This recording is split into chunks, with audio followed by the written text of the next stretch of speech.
तर बघा, आता आपण शिक्षण अधिकार कायदा 2009 बघतोय. आता ज्या पुढच्या स्कीम्स असतील त्या स्कीम्स मध्ये ज्या ज्या डेव्हलपमेंट चालू आहेत सध्या, काय काय स्कीम्सवर ड्राफ्ट चालू आहे. उदाहरणार्थ आता महिला धोरण तयार व्हायची सुरुवात आहे अजून त्याची, म्हणजे सुरुवात केली आहे मागच्या बजेटमध्ये. त्याच्या ड्राफ्टवर काय काय डेव्हलपमेंट होते.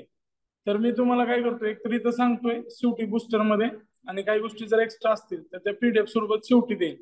आणि आपले पेपर जे मेन्सचे तयार होतात ते शेवटच्या टप्प्यात तयार होतात. तर त्याचे बुस्टर पीडीएफ पण मी तुम्हाला देणार आहे, जेणेकरून 2-3 मार्काचा अजून फरक पडू शकतोय.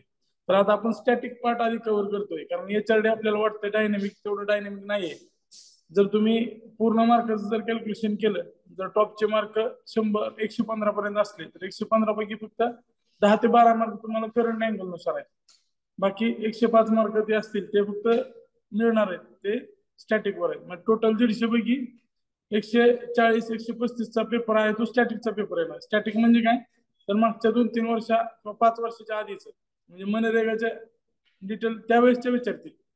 त्यामुळे स्टॅटिक एकदम चांगलं करून घेऊया. आता कायद्यामध्ये काय फरक आहे, तर कायदा करताना आपण हा एचआरडीच्या अँगलनं करायचा आहे. शिक्षण अधिकार कायदा तुम्हाला तिकडे आहे GS2 मध्ये, पण तो कायद्याच्या क्वालिटीच्या अँगलनं केलाय तुम्ही. आता एचआरडीच्या अँगलनं करताना यातल्या तरतुदी, त्याच्या तारखा, आणि त्याच्यामध्ये महत्वाच्या काही तरतुदी आहेत ज्याचा मानव विकास संसाधनावर परिणाम होईल. तर त्या गोष्टी आपण इथं एचआरडी मध्ये व्यवस्थित बघणार आहोत. तर बघा, शिक्षण अधिकार कायदा 2009, त्याला RT ऍक्ट असं म्हटलं जातं. आतापर्यंत सगळ्यात जास्त प्रश्न कशावर आले, तर त्याचा अंमल कधी झाला याच्यावर प्रश्न आलाय बरेच वेळा. तर हे पण लक्षात ठेवा की संसदेत संमत तो 4 ऑगस्ट 2009 ला झालाय, आणि त्याचा अंमल 1 एप्रिल 2010 पासून झालाय. 3 वेळा प्रश्न आलाय या एकच लाईनवर, वन लाईनर प्रश्न 3 वेळा आलेला आहे.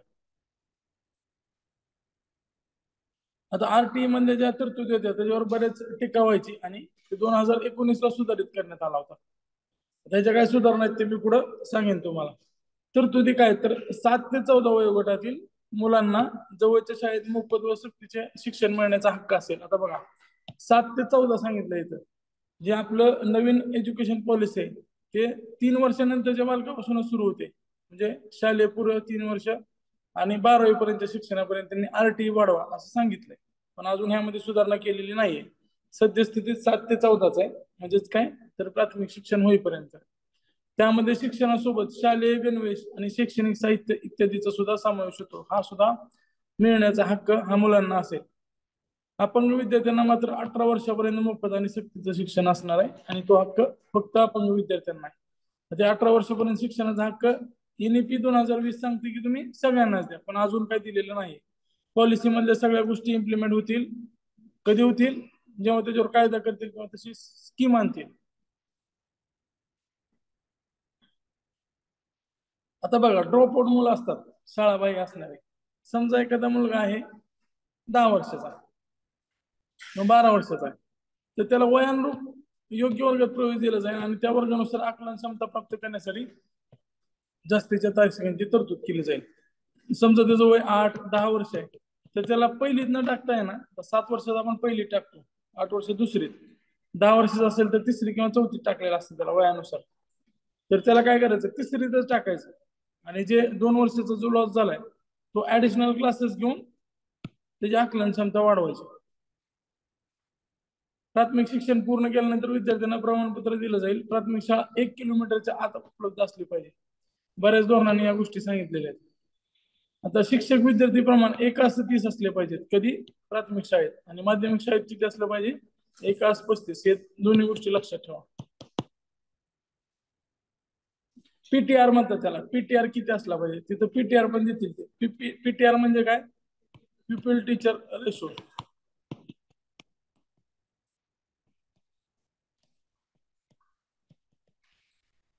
तर तो PTR 1:30 आणि 1:35 असं सांगितलेलं आहे, ते पण लक्षात ठेवा. आता प्राथमिक शाळा 1 किलोमीटरच्या आत आणि माध्यमिक शाळा 2 किलोमीटरच्या आत असली पाहिजे.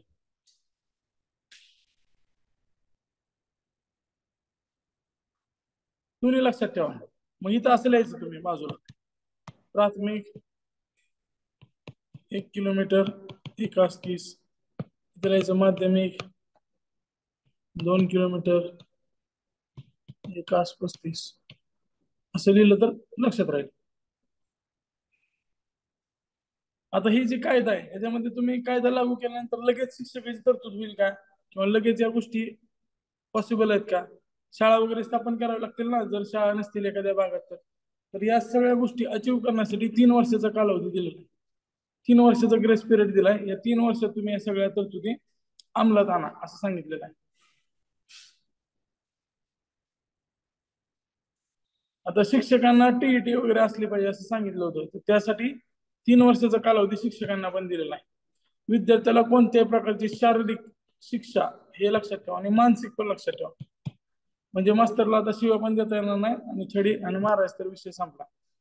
त्यामुळं छळ होणार नाही आणि शिक्षकांना जर असं केलं तर त्याच्यावर शिस्तभंगाची कारवाई करण्यात येईल. त्याची तक्रार जर केली त्या मुलानं तर मग त्याच्यावर शिस्तभंगाची कारवाई करण्यात येईल.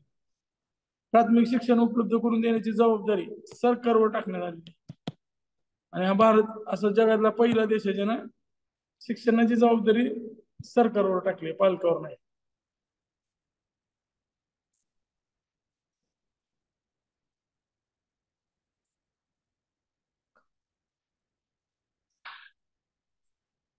या कायद्याच्या सुरुवातीला प्राथमिक शिक्षणादरम्यान कोणत्याही विद्यार्थ्यांना नापास न करण्याचं धोरण ठरवलं होतं, पण ह्याच्यावर सगळ्यात जास्त टीका झाली. आणि जर नापास करायची भीती नसतील तर पोरं नापास करतात म्हणून थोडाफार अभ्यास करतात. आता मग ते गेमच खेळत बसतील, ते कशाला अभ्यास करतील. त्यामुळं 2019ला त्यात सुधारणा केली आणि नापास न करण्याबाबतीचे धोरण ठरवण्याचा अधिकार राज्य शासनाला दिला. केंद्राने स्वतःच्या डोक्यावरचे जे काय बोज आहे ते राज्याला ट्रान्सफर केलं, कारण राज्य विरोध करत होते. म्हणजे बऱ्याच विचारवंतांनी सुद्धा विरोध केला त्याला, की जर समजा तुम्ही जर असं केलं की ते पासच करत गेलं त्याला, तर मग परीक्षाच नाही घेतली तर त्याचं डेव्हलपमेंट नाही होणार ना.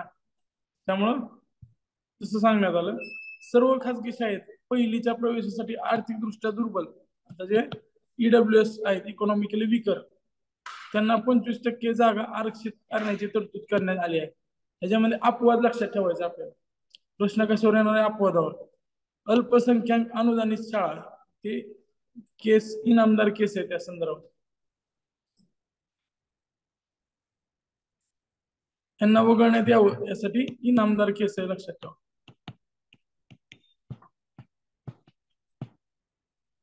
त्यानंतर मदरसे, वैदिक पाठशाळा ज्याच्यामध्ये धार्मिक शिक्षण दिलं जातं. निवासी शाळा ज्या शाळेत पहिलीपासूनच प्रवेश देण्यात येतो. आता काय काय निवासी शाळा आहेत ज्यात पहिलीपासूनच प्रवेश दिला जातो, त्याच्यामध्ये सुद्धा असं आरक्षण असणार नाहीये. शाळा व्यवस्थापन समिती, आता शाळा व्यवस्थापन समिती काय करणार आहे? जसं प्रायव्हेट शाळेमध्ये गव्हर्निंग बॉडी असते किंवा एखाद्या कंपनीचे बोर्ड ऑफ डायरेक्टर्स असतात, ते सगळे निर्णय ते घेतात, मॅनेजमेंट कमिटी घेते. तसंच आरटी ऍक्ट 2010 पूर्वी या समिती स्थापन करणंच बंधनकारक करण्यात आलं होतं. त्यात अपवाद परत सेम आहे. मदरसे, वैदिक शाळा, निवासी शाळा, अनाथ आश्रम, विना अनुदानित शाळा आणि विना अनुदानित अल्पसंख्याक शाळा.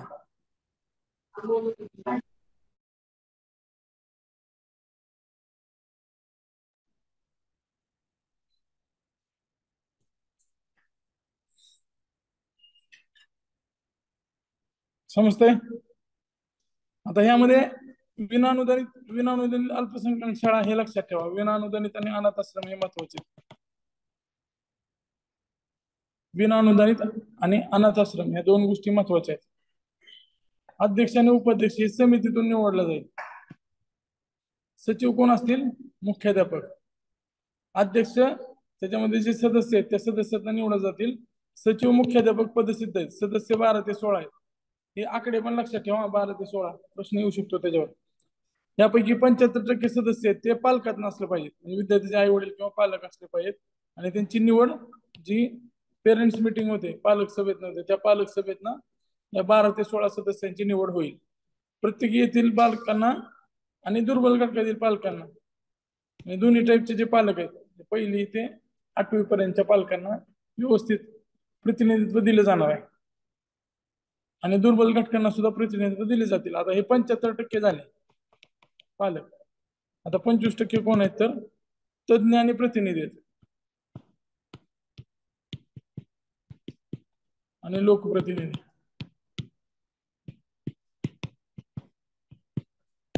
75% पालक आहे. आता आरक्षण कसं आहे, तर 50% सदस्य महिला असतील. इथं तुम्हाला 1/3 वगैरे टाकून गंडवतील, तर 1/3 चुकीचं आहे. 50% आहे. साध्या साध्या गोष्टी चुकण्याची शक्यता आहे यामध्ये. आता ही मॅनेजमेंट कमिटी आहे ती काय काम करणार आहे, तर शाळाचा जो विकास उपक्रम म्हणजे शाळेचा डेव्हलपमेंट प्लॅन असतो,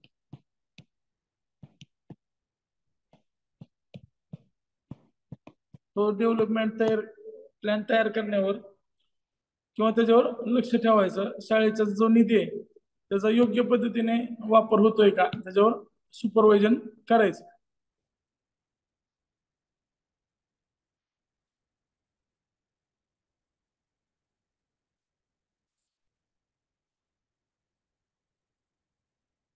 आता यामध्ये फक्त तुम्ही थोडं बुस्टर मी सांगतोय तेवढं लिहून घ्या साईडला. गोवा, मणिपूर, मिझो, सिक्कीम,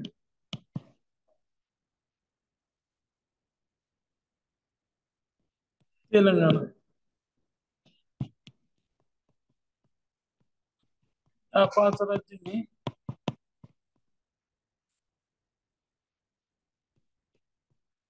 अजूनही 25% राखीव जागांची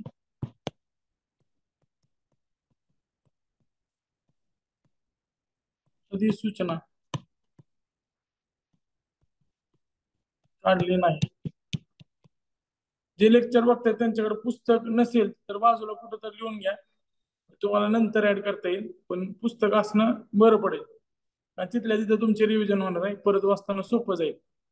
टॉपिक वाचायला सुद्धा कमी वेळ लागेल आणि एक्स्ट्रा जी माहिती आहे ती तिथल्या तिथे लिहिलेली बरं राहणार आहे.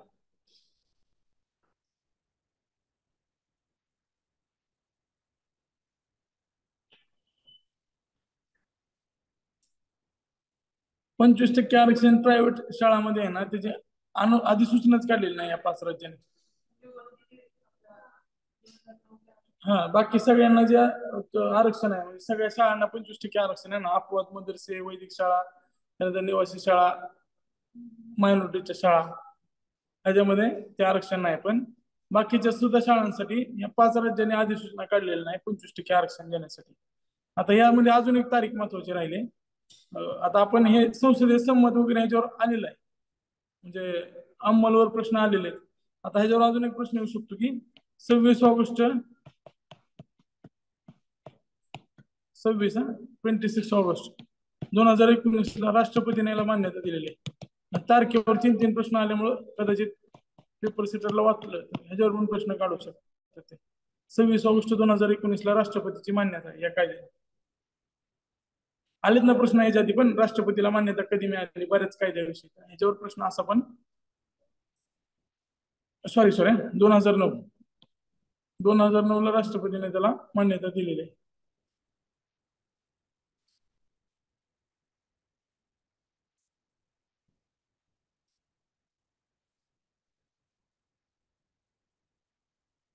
आरटीए साठी आहे ना, आरटीए अँथम पण तयार केलेला आहे. लबासनाच्या अँथम वर प्रश्न विचारला होता आयोगाने, तर आरटीए अँथम लिहा. अँथम म्हणजे गीत.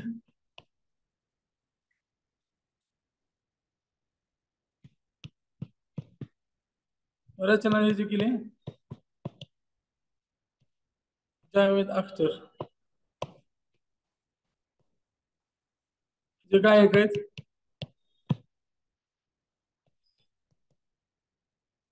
सोनू निगम,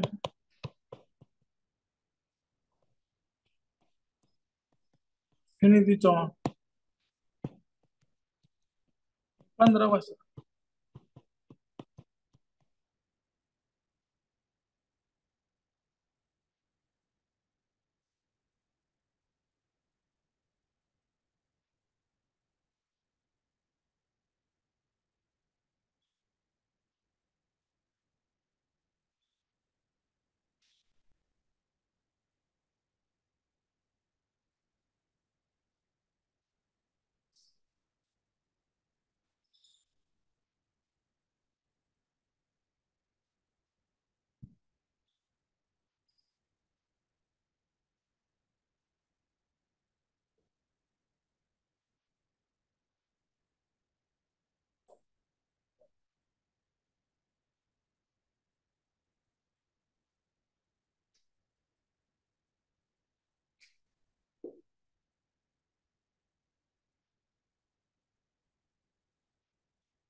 पुढे जाऊया आपण. आरटी अँथम एकदा ऐका, तुम्हाला वेळ असेल तेव्हा काय आमच्या लक्षात राहायचं. सर्व शिक्षा अभियान. आता ही जी योजना होती ती ड्रॉप आउट रेशो कमी करणारी आणि सगळ्यात जास्त शिक्षणाच्या युनिव्हर्सलायझेशन मध्ये महत्वाचा घटक असणारा प्राथमिक शिक्षण त्यासाठी महत्वाची होती. तर 2001 मध्ये जी सुरुवात करण्यात आली, सब पडे सब बडे हे त्याचं टॅगलाईन होतं. तुम्ही जर कुठल्याही प्राथमिक शाळेसमोर गेला तर तिथं तुम्हाला एक पेन्सिल, त्याच्यावर एक मुलगा मुलगी बसलेली, त्याच्यामध्ये सारे शिकूया पुढे जाऊया असं मराठीत लिहिलेलं असायचं आपल्याकडे. तर त्याचे सब पडे सब बडे, सारे शिकूया पुढे जाऊया असं त्या पेन्सिलवर लिहिलेलं असायचं. आता ह्याची अंमलबजावणी जी आहे ती केंद्र सरकारच्या मदतीने महाराष्ट्रामध्ये महाराष्ट्र प्राथमिक शिक्षण परिषद ती करत होती. 6 ते 14 वयोगटातील सर्व विद्यार्थ्यांना शालेय शिक्षण कालबद्ध पद्धतीने उपलब्ध करून देणे, म्हणजे त्याच्या वयानुसार शाळांची वगैरे व्यवस्थित उभारणी करायची, त्या मुलांना शाळेत दाखल करायचं आणि त्याचं शिक्षण त्या क्वालिटीचं ठेवायचं. आता हे जर कालबद्ध उद्दिष्ट पण ठेवण्यात आली होती. 2003 पर्यंत सर्व मुलांना शाळेत दाखल करायचं. म्हणजे त्याच्यामुळे काय होईल तर शिक्षणाचं युनिव्हर्सलायझेशन होईल. 2007 पर्यंत मुलांना 5 वर्षाचे प्राथमिक शिक्षण द्यायचं, म्हणजे 3 अधिक किती येते 5 आहे. म्हणजे 3ला तो पहिलीत आला असं करत करत 7वीला तो 5वी पास होईल ना. 4 आहेत तसं 3 आणि 4 7, पण 3ला जर पहिलीत आला तर 7 मध्ये तो 5वीत गेलेला असेल किंवा 5वीत असेल तो. 2010 पर्यंत बघा सगळ्यांना शाळेत टिकवून ठेवायचं, युनिव्हर्सल रिटेन्शन. स्त्री शिक्षणावर विशेष भर द्यायचा, 50% पेक्षा अधिक स्त्री शिक्षकाची नेमणूक करायची. आपल्या हंसा मेहता मॅडम म्हणल्या होत्या की स्त्री शिक्षकाची नेमणूक करा स्त्री शिक्षण समितीसाठी, म्हणजे मुलींच्या शिक्षणावर समिती जी होती त्याच्यावर हंसा मेहता होत्या. समिती बघितली ना आपण, त्या समितीमध्ये त्यांनी सांगितलं होतं स्त्री शिक्षकांची नेमणूक केली पाहिजे. तर ह्याच्यामध्ये सर्व शिक्षा अभियानाअंतर्गत आपण 50% पेक्षा अधिक स्त्री शिक्षणाची नेमणूक केली. आता या योजना जरी मर्ज झाल्या असल्या तरी ओरिजिनल योजनेवर प्रश्न येत आहे, त्यामुळे ती आपण सेपरेट बघतोय. मग परत शेवटी काय डेव्हलपमेंट झाली, कशा मर्ज झाल्या ते तुम्हाला सांगतोय. समग्र शिक्षा तयार झाली, त्याच्यामध्ये ही गेले, पण ह्याला डिटेलमध्ये पण बघायचंय कारण डिटेलमध्ये प्रश्न आलेले आणि येत आहेत अजून पण.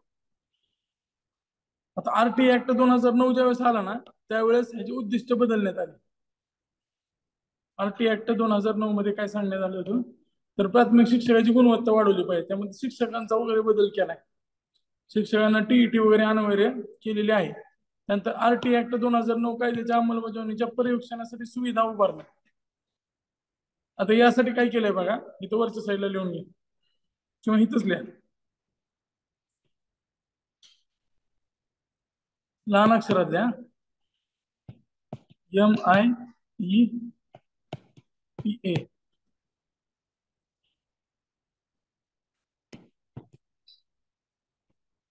Maharashtra institute of education and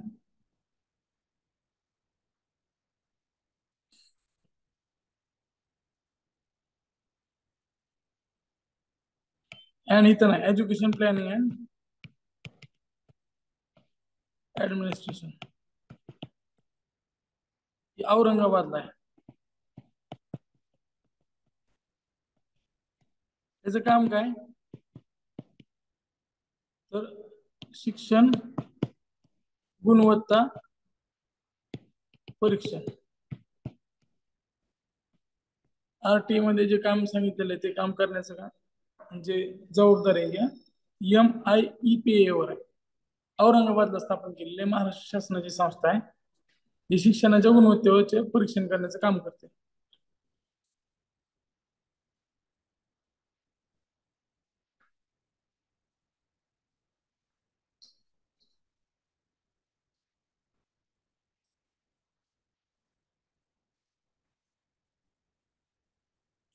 आता आरटी जी आहे, आरटी मध्ये शिक्षणाविषयी स्पेसिफिक तरतुदी केल्या होत्या आणि त्याच्या आधीच ही योजना आली होती सर्व शिक्षा अभियान. तर सर्व शिक्षा अभियानांना आरटी नुसार त्याच्यात दुरुस्ती करण्यात आली. त्यासोबतच जे सर्व शिक्षा अभियान आहे त्यामध्ये विविध मंत्रालयाचं सहकार्य आणि विविध एजन्सीचं सहकार्य घेतलं जातं. त्यामध्ये बघा पहिल्यांदा काय सर्व शिक्षा अभियानाचा लोगो एज्युकेशन फॉर ऑल इंग्लिशमध्ये, मराठीत सारे शिकूया पुढे जाऊया, सब पडे हिंदीमध्ये.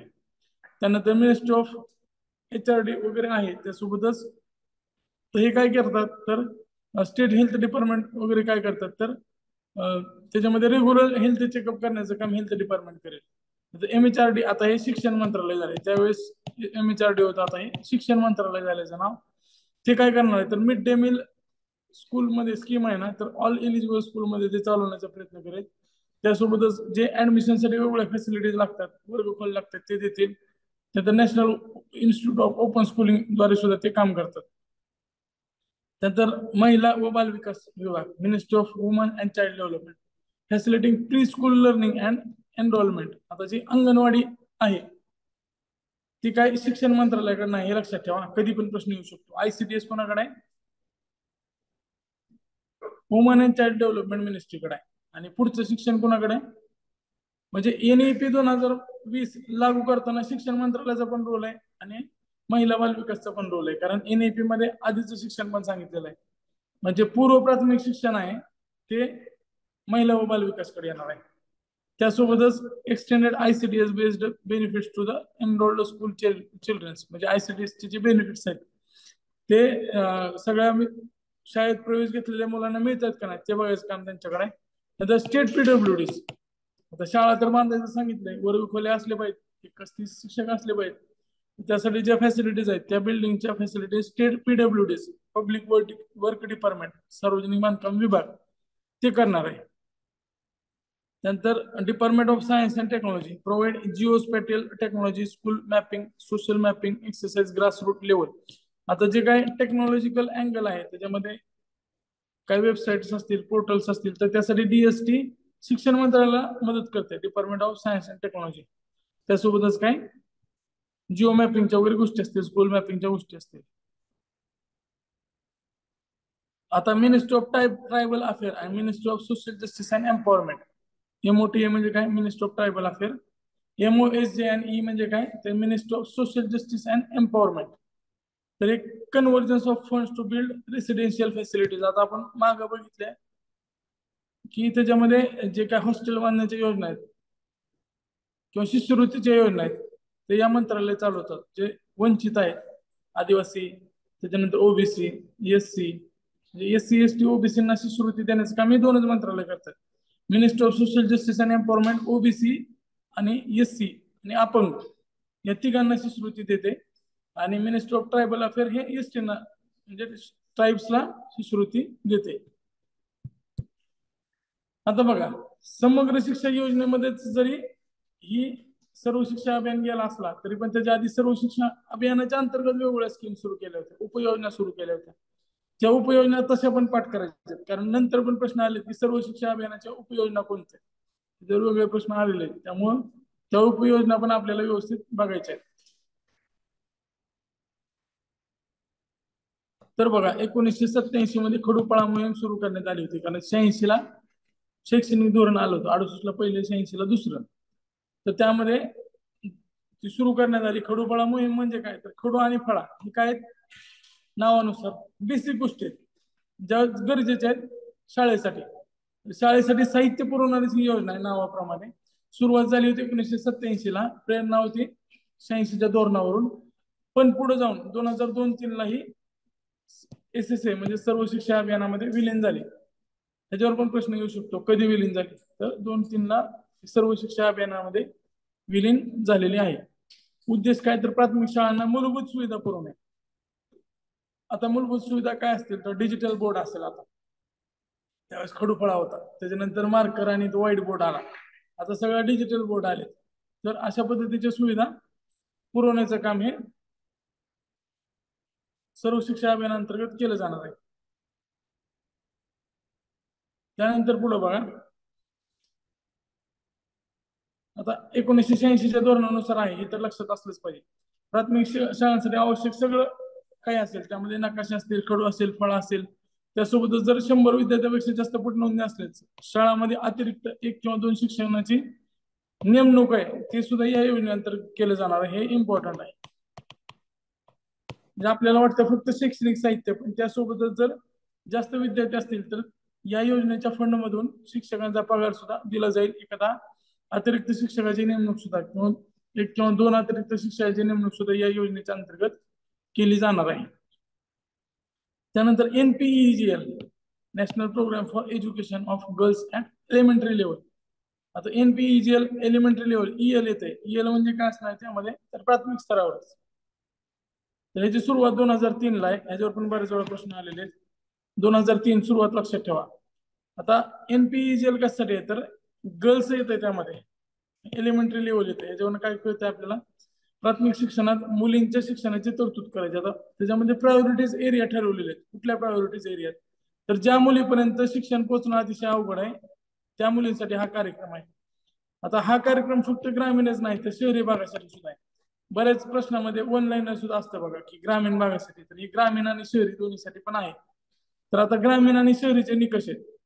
आता कुठल्या प्रदेशात राबवलं जाईल, तर ग्रामीण स्त्री साक्षरतेचे प्रमाण राष्ट्रीय सरासरीपेक्षा कमी आहे आणि शैक्षणिकदृष्ट्या मागास गट आहेत जिथं स्त्री पुरुष साक्षरतेचा फरक हा राष्ट्रीय स्तरावरच्या ऍव्हरेज पेक्षा कमी आहे. म्हणजे कुठं राबवला जाईल ग्रामीण मध्ये, तर पहिलं की नॅशनल ऍव्हरेज पेक्षा कमी लिटरसी. नॅशनल असं पूर्ण लिहा किंवा राष्ट्रीय लिहा, इंग्लिश मराठी होईल. इथं थोडं तुम्ही व्यवस्थित लिहा. नॅशनल नॅट म्हणजे काय करणार नाही. नॅशनल ऍव्हरेज पेक्षा कमी लिटरसी असेल आणि नॅशनल ऍव्हरेज पेक्षा अधिक, ऍव्हरेज गॅप पेक्षा अधिक लिटरसी गॅप. समजा स्त्री आणि पुरुष साक्षरतेत राष्ट्रीय स्तरावर 15% गॅप आहे आणि या तालुक्यात जर 20% गॅप असला तर त्या गॅप जास्त असेल तर तिथं पण ते राबवलं जाईल. अशा 114 ब्लॉक्स किंवा तालुक्यामध्ये जिथं अनुसूचित जाती जमातीची लोकसंख्या 5% पेक्षा जास्त आहे आणि त्यांच्यातील स्त्री शिक्षण साक्षरतेचे प्रमाण 10% पेक्षा कमी आहे. तिसरी अट काय सांगितलंय की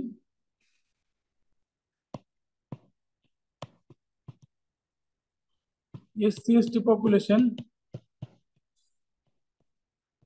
more than 5%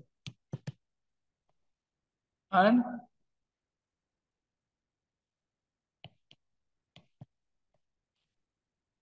female literacy within female literacy किती असेल, लेस देन किंवा असं चिन्ह काढा, लेस देन 10%, चिन्ह काढा लिटरसी लेस देन 10%. म्हणजे असं ही बाजूला लिहून ठेवाच तुम्ही, कारण हे सगळं वाचत बसणार नाही तुम्ही परत. ज्यावेळेस रिव्हिजन कराल त्यावेळेस सगळं वाचत बसणार नाही आणि सगळ्या गोष्टीला असं करून ठेवायचं, परत ते वाचायची गरज लागणार नाही. आणि शहरी भागात सोपं आहे, निवडक झोपडपट्टी क्षेत्र हे एकदम सोपं आहे. त्याच्यावर काय कळतं, NPEGL दोन्ही ठिकाणी ग्रामीण आणि शहरी दोन्ही ठिकाणी राबवली जाते. योजनेचे घटक काय, तर मुलींच्या शिक्षणास प्रोत्साहन देऊन मुलींना शाळेत प्रवेश देणे, शाळेत टिकवून ठेवणे, म्हणजे एनरोलमेंट प्लस रिटेन्शन, हे दोन्ही त्याचे उद्देश आहेत. एनरोलमेंट पण आहे आणि रिटेन्शन पण आहे.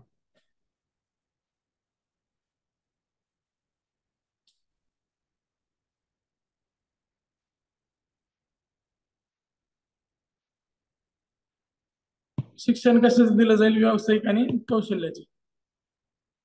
एक्स्ट्रा प्लस हे तर बेसिक शिक्षण आहेच, प्लस अजून शिक्षण कशाचं आहे तर टेक्निकल आणि वोकेशनल एज्युकेशन आहे. त्यासोबतच लैंगिक विषयांबद्दल संवेदनशीलता आणि जागरूकता, कारण मुलींचं शिक्षण आहे. शाळाबाह्य जे ड्रॉप आउट आहे ड्रॉप आउटला सुद्धा लक्ष केलेलं आहे त्यांनी. ड्रॉप आउट त्याला आपण फोकस केलेला आहे, ड्रॉप आउटला पण शाळेत आणायचं आहे. आता GRC तयार केले जातील या योजनेअंतर्गत. NPGL अंतर्गत GRC, GRCच्या तिथं असेल या NPEGL तुमच्या लक्षात राहील. आता कायम डोक्यात लक्षात राहिले, NPEGL म्हणजे 2003 राहिले डोक्यात लक्षात तुमच्या, ते व्यवस्थित ठेवा. NPEGL 2003 आहे. आता लिंग आधारित विविध प्रश्न समस्या हाताळायचे, मा बेटी मेळावा, किशोर किशोरी मेळावा, हे सगळे त्या रिसोर्स सेंटर साठी काम दिलेले आहेत. ते त्यासाठी व्यासपीठ मिळवून देतील. त्यामध्ये व्यावसायिक शिक्षणाची सुद्धा तरतूद केलेली आहे. रिसोर्स सेंटर काय करतील, जेंडर रिसोर्स सेंटर जे बाकीच्या गोष्टी आहेत, शिवण असेल, रांगोळी असेल, मेहंदी असेल, संगणक असेल, या छोट्या छोट्या गोष्टीचं प्रशिक्षण आयोजित करतील. 2003 ला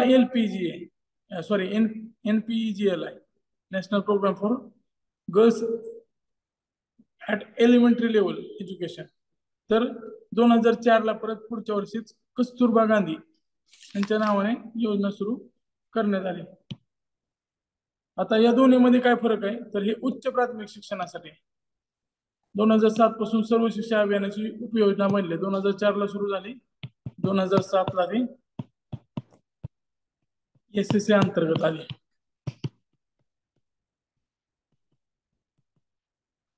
ला SSA अंतर्गत आली. SSA म्हणजे सर्व शिक्षा अभियान लक्षात ठेवायचं. RTI म्हणजे राईट टू एज्युकेशन लक्षात ठेवायचं. आता हे कोणासाठी आहे, तर उच्च प्राथमिक स्तरावरील म्हणजे 6वी ते 8वी. आता प्राथमिक स्तराचे दोन भाग आहेत, 1 ते 4, पहिली ते 5वी म्हणलं जातं, कुठं 4थी आहे, कुठं 5वी आहे. आणि 6वी ते 8वी उच्च प्राथमिक आहे, 9वी 10वी माध्यमिक आहे आणि 11वी 12वी उच्च माध्यमिक आहे. सर्व शिक्षा अभियानासोबतच समग्र शिक्षा अभियानाची विलीन झाली. आता पुढे SSA ला झाली आणि SSA परत कुठे गेले, नंतर 2018 ला विलीन झाले. त्यामुळे ते परत बघूया आपण. सुरुवातीला ही सर्व शिक्षा अभियान अंतर्गत होती, हे लक्षात ठेवा. 2018 पासून याची व्याप्ती 6वी ते उच्च माध्यमिक पर्यंत वाढवण्यात आली. सुरुवातीला ही कधी होती, 6वी ते 8वी पर्यंत होती, 6वी 7वी 8वी. त्याच्यानंतर 18 मध्ये ते 6वी ते 12वी पर्यंत कस्तुरबा गांधी योजना राबवली जाते. आता प्रश्न येऊ शकतो की कस्तुरबा गांधी योजना कुठल्या लक्ष्य गटासाठी किंवा लाभार्थ्यासाठी, तर 6वी ते 8वीतील मुली त्यांच्यासाठी आहे. आता त्याच्यामध्ये कोणाला टार्गेट केलंय, तर शैक्षणिक दृष्ट्या मागास, विशेषतः SC ST minority, SC ST plus minority.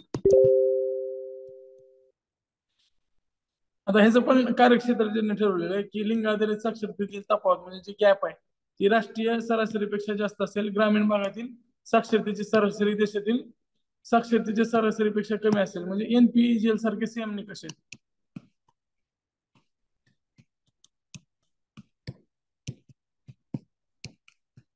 बरोबर आहे ना, NPEGL सारखे निकष आहेत. आणि शहरातल्या निवडक झोपडपट्ट्यामध्ये मात्र NPEGL मध्ये आरक्षण नव्हतं, याच्यामध्ये स्पेसिफिक आरक्षण सांगितलेलं आहे. त्याच्यामध्ये SC ST आणि मायनॉरिटीसाठी 75% आरक्षण असेल. 75% आरक्षण लक्षात ठेवा. आणि जे 25% आरक्षण आहे ते दारिद्र्य कुटुंबातील मुलांना, म्हणजेच काय EWS ला किती 25%, SC ST मायनॉरिटीला 75%, कस्तुरबा मध्ये आणि EWS ला 25%. आता हे सगळं जे विद्यालय आहेत कस्तुरबा, ते सगळे निवासी असणार आहेत. आणि आरक्षित घटकातील 50% मुलींची पोटनोंदणी असणं गरजेचं आहे. आता शाळा चालवण्यासाठी किमान 50 ज्या मुली आहेत त्या मुली आरक्षित घटकातील असल्या पाहिजेत. SC ST मायनॉरिटी मधल्या त्या असल्या पाहिजेत.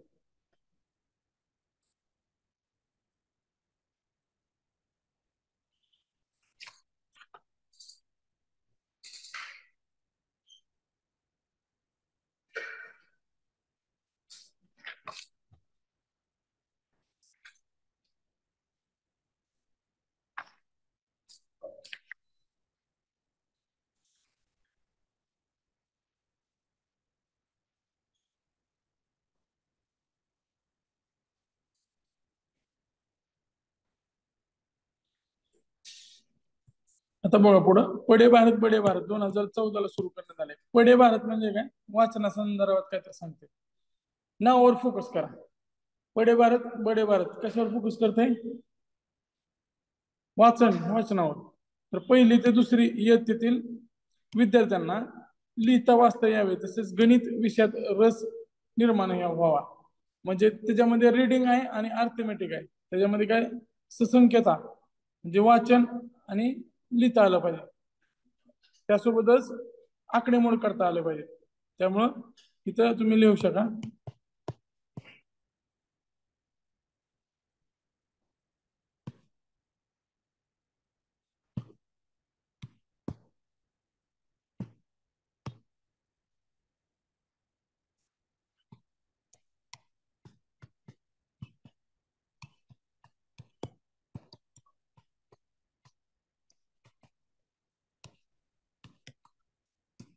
म्हणजे गणित,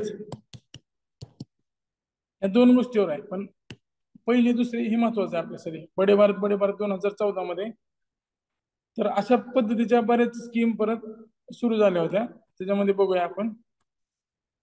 कर्नाटकनं नल्ली कल्ली, गुजरातनं प्रज्ञा, सिक्कीमनं अभ्यास कट्टे आणि तामिळनाडूनं ऍक्टिव्हिटी बेस्ड लर्निंग असे वेगवेगळे योजना सुरू केल्या होत्या. अर्ली रिडिंग, रायटिंग आणि कॉम्प्रिहेन्शन, त्यासोबतच अर्ली मॅथ्स प्रोग्राम, म्हणजे त्याच्यामध्ये लिहिता वाचता आणि आकडेमोड करता यावी यासाठी कर्नाटकनं नल्ली कल्ली, गुजरातनं प्रज्ञा, सिक्कीमनं अभ्यास कट्टे आणि तामिळनाडूनं ऍक्टिव्हिटी बेस्ड लर्निंग सुरू केलं होतं. याच्यावर प्रश्न आलेला आहे. त्यात अशाच पद्धतीने एक वेगळा राष्ट्रीय आविष्कार अभियान सुरू करण्यात आला होता. 2015ला एपीजे अब्दुल कलाम तत्कालीन ते त्यावेळेस जिवंत होते, त्यामुळे त्यांच्या हस्ते त्याचं उद्घाटन करण्यात आलं होतं. शालेय स्तरावरील म्हणजे 1ली ते 12वी विद्यार्थ्यांमध्ये गणित आणि विज्ञान तंत्रज्ञान. आधी काय होतं, भाषा, म्हणजे भाषा वाचता लिहिता आली पाहिजे, आणि गणित होतं. म्हणजे आधी जर बघितलं आपण इथं, तर अजून विषयावर पण लिहू शकतोय. इथं पण लिहू शकतोय भाषा अधिक गणित. भाषा आणि गणित आली पाहिजे. आविष्कार योजनेमध्ये काय तिथं आपण परत लिहू शकतोय शालेय स्तरावर गणित आणि विज्ञान आलं पाहिजे. तर दोन भाषा फिक्स आहेत, सॉरी दोन सब्जेक्ट फिक्स आहेत इथे, गणित आणि विज्ञान. या विषयात आवड निर्माण करायची. तिकडं भाषा आणि गणित मध्ये आवड निर्माण करायची, पहिली आणि दुसरीसाठी. बडे भारतला इथं राष्ट्रीय आविष्कार अभियान 2015ला सुरू झाले, ते 2014ला सुरू झालं. बरोबर आहे, 2014ला सुरू झालं होतं. पुढच्या वर्षी 2015ला राष्ट्रीय आविष्कार अभियान स्वतः एपीजे कलाम यांनी त्याचं उद्घाटन केलं होतं. आणि 1ली ते 12वी पर्यंतच्या विद्यार्थ्यांना गणित आणि विज्ञान या दोन विषयात आवड निर्माण करण्यासाठी हे अभियान सुरू झालं होतं. यामध्ये अनेक शाळांना IIT, NIT, आयसर यासारख्या उच्च शिक्षण संस्थांनी दत्तक घेतलं होतं. विज्ञान आणि गणित विषयाला प्रोत्साहन देण्यासाठी तंत्रज्ञान विकसित करायचे, प्रयोगशाळा बांधायचे आणि शिक्षकांना प्रशिक्षण द्यायचं. हे सगळे आविष्कार अभियानामध्ये समाविष्ट होतं. आता राष्ट्रीय माध्यमिक शिक्षण अभियान, आता ह्याच्यामध्ये आहे ना, सुरुवात मार्च 2009 मध्ये झालेली आहे. 2001ला SSC सुरू झालं. 8 वर्षानंतर राष्ट्रीय माध्यमिक शिक्षा अभियान सुरू झालं. तर लक्षात नाही राहिलं तर काय लक्षात ठेवा की प्राथमिक शिक्षणासाठी SSC होतं, सर्व शिक्षा अभियान. आणि ती पूर्व माध्यमिक मध्ये कधी जातील, 8 वर्षानंतर जातील ना, 1ली ते 8वी नंतर. तर SSC प्लस 8 वर्षांनी 2009ला हे सुरू झालं, हे लक्षात ठेवा. इथं तुमच्या भाषेत लिहा तुम्ही, SSCच्या 8 वर्षानंतर, 8 वर्ष कंसातल्या प्राथमिक शिक्षण पूर्ण. राज्य सरकारमार्फत जिल्हा स्तरावर राष्ट्रीय माध्यमिक शिक्षा अभियान सोसायटी स्थापन केली जातील. ही योजना राबवण्यासाठी राज्य स्तरावर, सॉरी, राज्य सरकार जिल्हा स्तरावर राष्ट्रीय माध्यमिक शिक्षा अभियान सोसायटी स्थापन करेल. आता जसं SSC मध्ये प्राथमिक शिक्षणावर भर दिला होता, तसंच इथं शाळांची संख्या वाढवायची. विद्यार्थ्याला 5 किलोमीटरच्या आत, आता विजन 2022 सरकारनं घोषित केलं होतं, त्यानुसार 5 किलोमीटरच्या आत माध्यमिक शाळा उपलब्ध करून द्यायची. शिक्षक विद्यार्थी प्रमाण हे 1:30 साध्य करायचं. म्हणजे इथं जो रेशो आहे PTR तो 1:30 आहे माध्यमिकसाठी. पण माग आपण RT मध्ये बघितलं होतं 1:35 होतं. कन्फ्युजन होऊ शकते, त्या साईडला लिहून घ्या. त्यामुळे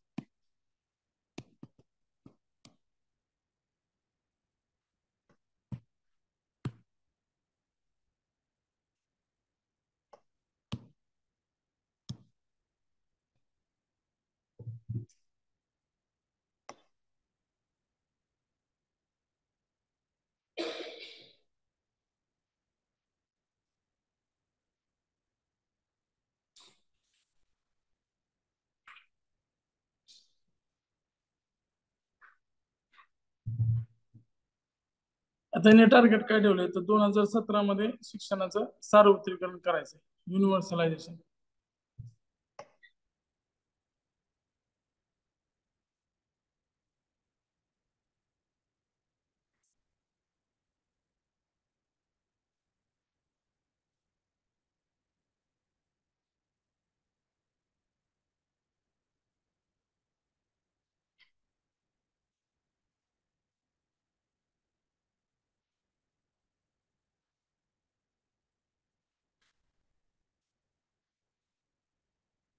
त्यानंतर 2009चं टार्गेट काय तर 52.25% असणारी पटनोंदणी 75% पर्यंत साध्य करायचे. आता इथं आपण वर टार्गेट लिहू शकतोय की 2009 पर्यंत 75%,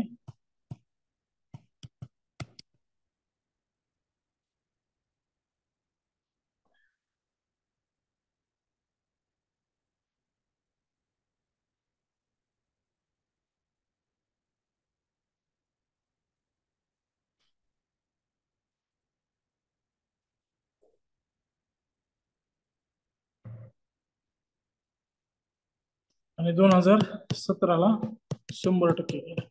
दोन्ही टार्गेट लक्षात ठेवा. 2009ला 75%, 2017ला 100%. हे दोन टार्गेट घेऊन ही योजना सुरू झाली होती. आणि 2020ला ड्रॉप आउट 0 करायचं.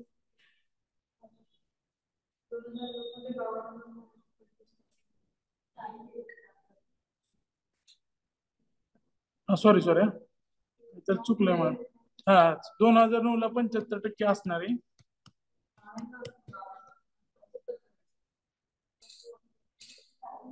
एक सेकंद थांबा बघतो. नाही बरोबर आहे, हे आधीच लिहिलेलं आहे.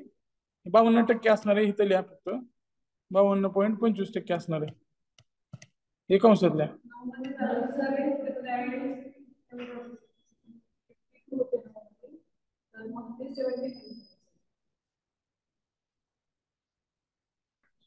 एकच मिनिट.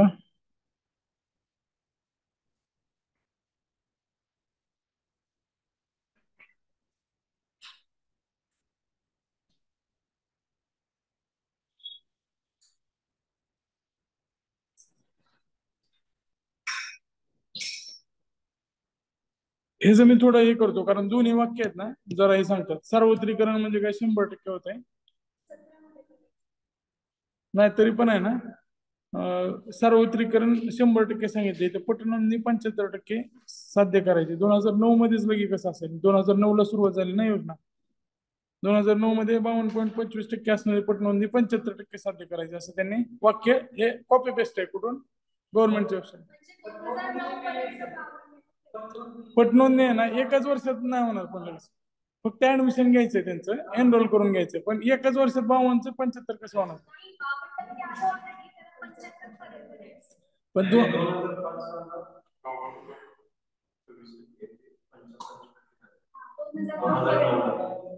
पण हे व्यवस्थित करूया आपण जरा.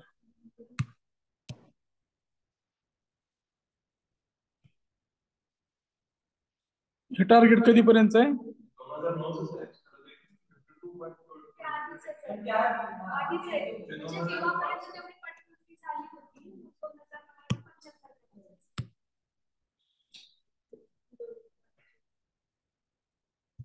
ठीक आहे. इथं 52.25 आहे ना, इथं खाली लिहा फक्त. ही 2000 कधी?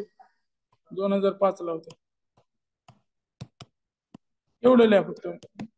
हे तर असू द्याच. हे 2017 पर्यंत 100% करायचं, हे तर आहेच.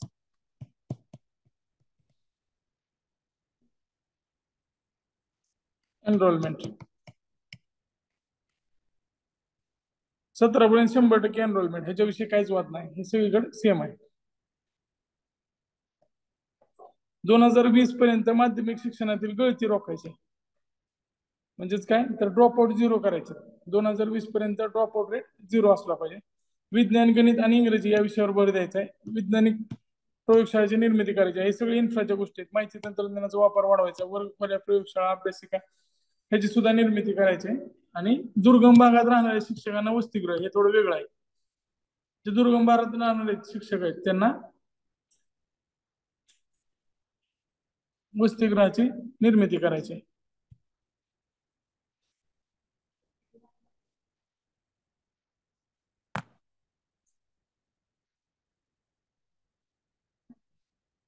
इथे एकदा अपडेट करून घ्या. 2014 पर्यंत 75%, 2017 पर्यंत 100%. 9 ते 14 या दरम्यान 75% साध्य करायचे आणि 17 मध्ये 100% करायचे. नंतर आता समग्र शिक्षा योजना. आता समग्र शिक्षा नावानुसारच त्याच्या समग्र असं नाव लिहिलंय, म्हणजे त्याचा अर्थ काय असणार आहे, तर सगळ्या शिक्षणाचा त्यामध्ये समावेश होणार आहे. पूर्व प्राथमिक पासून ते 12वी पर्यंतच्या शिक्षणासाठी, आणि त्यासोबतच शिक्षकाचे एज्युकेशन आपण आहे त्यामध्ये. म्हणजे प्राथमिक आहे,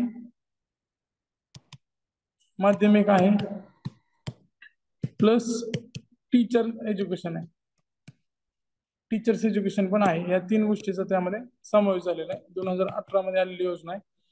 सर्व शिक्षा अभियान 2001 ची, राष्ट्रीय माध्यमिक शिक्षण योजना रामसा ही 2009 ची, आणि शिक्षक शिक्षण हे 2000, म्हणजे आता शिक्षक शिक्षणसाठी असं काही तारीख नाही, त्याच्यामध्ये वेगवेगळ्या योजना असतील, त्या सगळ्या यामध्ये येतील.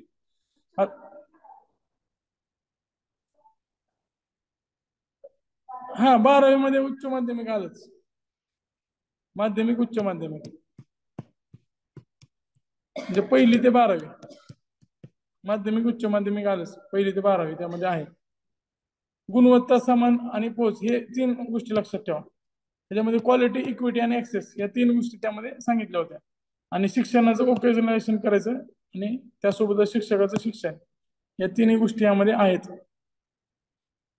पुढे निपुण भारत अभियान, national initiative for proficiency in reading with understanding and numeracy, म्हणजे व्यवस्थित पद्धतीने त्याला वाचता आलं पाहिजे, त्यासोबतच सुसंख्यता आकडेमोड सुद्धा करता आली पाहिजे. म्हणजे आधीचं कसं होतं, त्याच पद्धतीने निपुण अभियान आहे. शालेय शिक्षण आणि साक्षरता विभाग, कारण 2021 ला शालेय शिक्षण मंत्रालय स्थापन झालं होतं. आता याच्यामध्ये काय सांगितलं की इयत्ता 3रीच्या अखेर बडे भारत 1ली 2री सांगताय, हे काय सांगते, 1ल्या 3रीच्या अखेरीस साक्षरता आणि सुसंख्यता प्राप्त करणे. म्हणजे बडे भारत सारखंच आहे निपुण भारत, मात्र ह्याच्यामध्ये 3रीचं टार्गेट ठेवलं. वयवर्ष 3 ते 9 वयोगटातील मुलांच्या शिक्षणाच्या गरजा पूर्ण करण्यासाठी हा कार्यक्रम राबवला जातोय. आणि हे अभियान राबवण्यासाठी राष्ट्रीय, राज्य, जिल्हा, ब्लॉक, शाळा असे 5 स्तरीय रचना असतील. म्हणजे नॅशनल लेवलवर, राज्य स्तरावर, जिल्हा स्तरावर, तालुका स्तरावर आणि शाळा स्तरावर अंमलबजावणी यंत्रणा स्थापन केली जाणार आहे.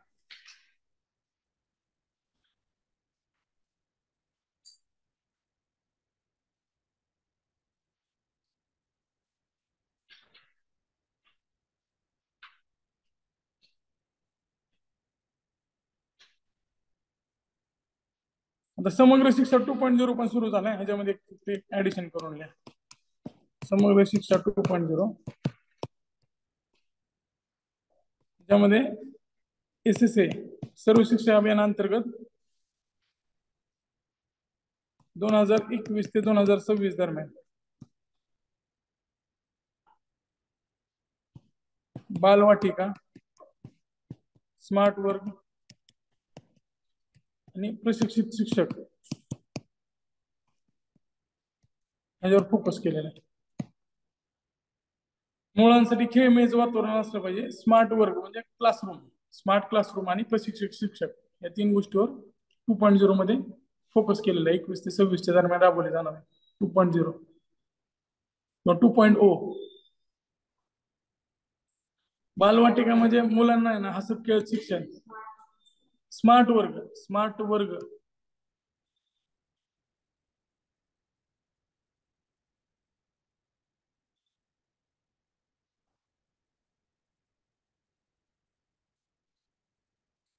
प्रशिक्षित शिक्षक,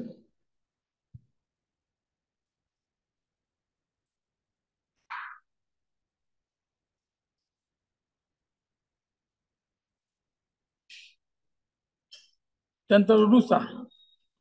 आता ह्या आपण बघितल्या योजना माध्यमिक शिक्षकापर्यंत आल्या होत्या. रुसा जी आहे ती समग्र शिक्षणामध्ये आलेली नाही, हे लक्षात असू द्या. रुसा 2013 ला सुरू झालेली आहे.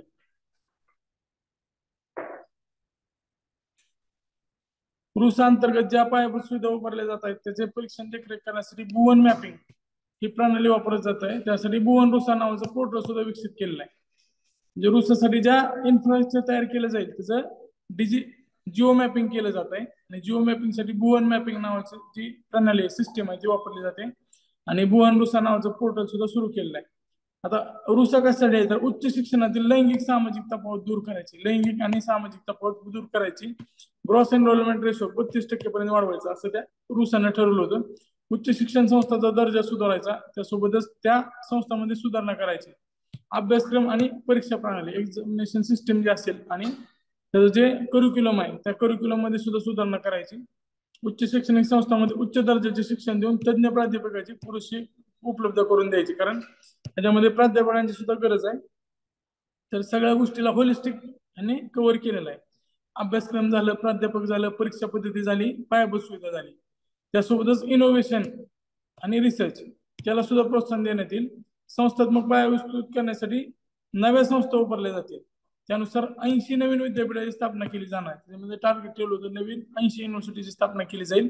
त्यानंतर काय त्यांनी विद्यापीठ शाळा निवडल्या, त्यामध्ये एफसी कॉलेज होतं, एफसी कॉलेज आपल्या इकडचं पुण्याचं, त्याला पण त्यांनी एक्सलन्स दर्जा दिला होता आणि विद्यापीठाचा अभिमत विद्यापीठाचा दर्जा दिला जाणार होता. मॉरिस कॉलेज, एफसी कॉलेज अशा बऱ्याच कॉलेजेसला त्यांनी विद्यापीठाचा दर्जा दिला. सध्या कार्यरत असणाऱ्या स्वायत्त महाविद्यालयांना किंवा त्याच्या महाविद्यालयांचा गट तयार करून क्लस्टर युनिव्हर्सिटी तयार केली जाईल.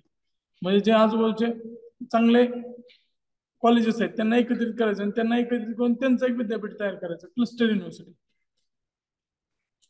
असं त्यामध्ये सांगितलेलं आहे. आता याच नंतर उन्नत भारत अभियान सुद्धा राबवण्यात आलं होतं. ह्याचा रुसाचा काय संबंध आहे वरच्या साईडला लिहून घ्या. उन्नत भारत अभियान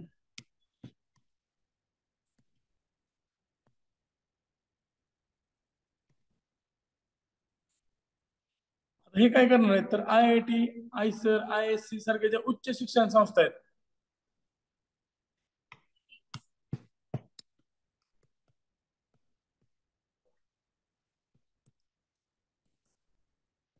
ग्रामीण समस्या सोडवण्याचा प्रयत्न करणं.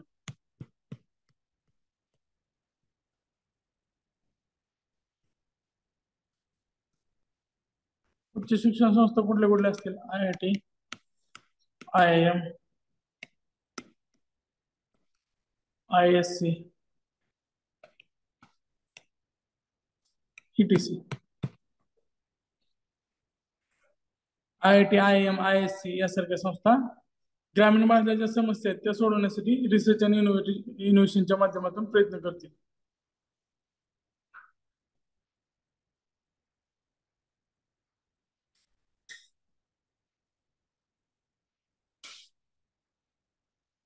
आता सगळ्यात प्रसिद्ध योजना MDM, mid day meal scheme, त्याच्यामध्ये बराच बदल होत होत गेलेला आहे. तर सुरुवातीपासून बघूया. मिड डे मील ह्याचं जे लोगो आहे ते पण बघा. असं खाली पुस्तक आहे, वरच्या साईडला मुलं जेवायला बसलेत गोल करून, तो लोगो आहे. 15 ऑगस्ट 1995 ह्याच्या लोगोवर सुद्धा प्रश्न येऊ शकतो. तर बघून घ्या एकदा. आता बंद केलं आयोगाने विचारायचं, बघून घ्या. 15 ऑगस्ट 1995 ला सुरुवात झालेली आहे. 1995 लक्षात ठेवा. लाभार्थी कोण असतील तर शासकीय, खाजगी, अनुदानित, अंशतः अनुदानित शाळा, मदरसा, राष्ट्रीय बालकामगार शाळेतील विद्यार्थी. आता अपवाद लक्षात ठेवणं गरजेचं. जे खाजगी शाळेत शिकले त्यांना हे काय MDM लागू नव्हतं. आता योजनेची सुरुवात कधी झाली तर 1925 ला मद्रास महानगरपालिकेने याची सुरुवात केली. त्यानंतर पुदुच्चेरीमध्ये याची सुरुवात झाली 1930 मध्ये. संपूर्ण राज्यात सुरू करणारा तामिळनाडू पहिला 1962. गुजरात आपल्याला वाटत नाही, पण हे लक्षात ठेवा. आपल्याला वाटतं सगळे साऊथच्याच राज्याने आधी सुरुवात केली असेल, पण गुजरातने 1984 ला सुरुवात केली. त्याच्यानंतर त्याच वर्षी केरळनं त्याच्यानंतर सुरुवात केलेली आहे. त्याचा उद्देश काय तर खायला मिळतंय त्यामुळे पोरं शाळेत येतील, त्यामुळे पटनोंदणी वाढेल, उपस्थितीचं प्रमाण वाढेल. कारण मधल्या सुट्टीत जर जेवण देत असतील तर मधल्या सुट्टीपर्यंत थांबतील ना ते. नंतर प्राथमिक शिक्षणाचं युनिव्हर्सलायझेशन होईल आणि ड्रॉप आउट रेशो कमी होईल. योजना ज्यावेळेस सुरू झाली त्यावेळेस 1ली ते 5वीच्या विद्यार्थ्यांना प्रति महिना 3 किलो प्रमाणे मोफत तांदूळ देण्यात येत होता.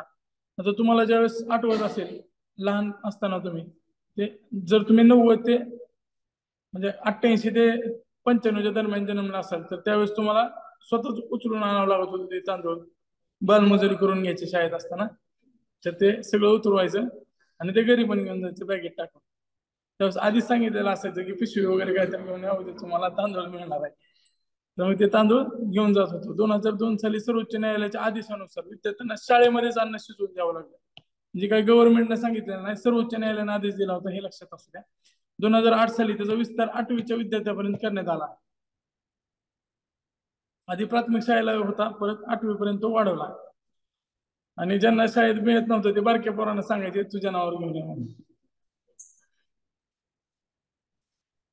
आधी फक्त भाताची खिचडी दिली जायची, त्यानंतर डाळ आणि भात असं दोन्ही सुरू करण्यात आलं होतं. आता तिथी भोजन नावाचा एक कार्यक्रम यामध्ये सुरू केला 1 ऑक्टोबर 2014ला. मिड डे मील योजनेचा तो भाग आहे. 2 ऑक्टोबर सांगून तुम्हाला अजून गंडवतीला. 1 ऑक्टोबर, 2 ऑक्टोबर, 15 ऑगस्ट, 26 जानेवारी असं दिलं तर तुम्ही 2 ऑक्टोबर, 15 ऑगस्ट, 26 जानेवारीच निवडणार, पण हे जरा ऑड आहे.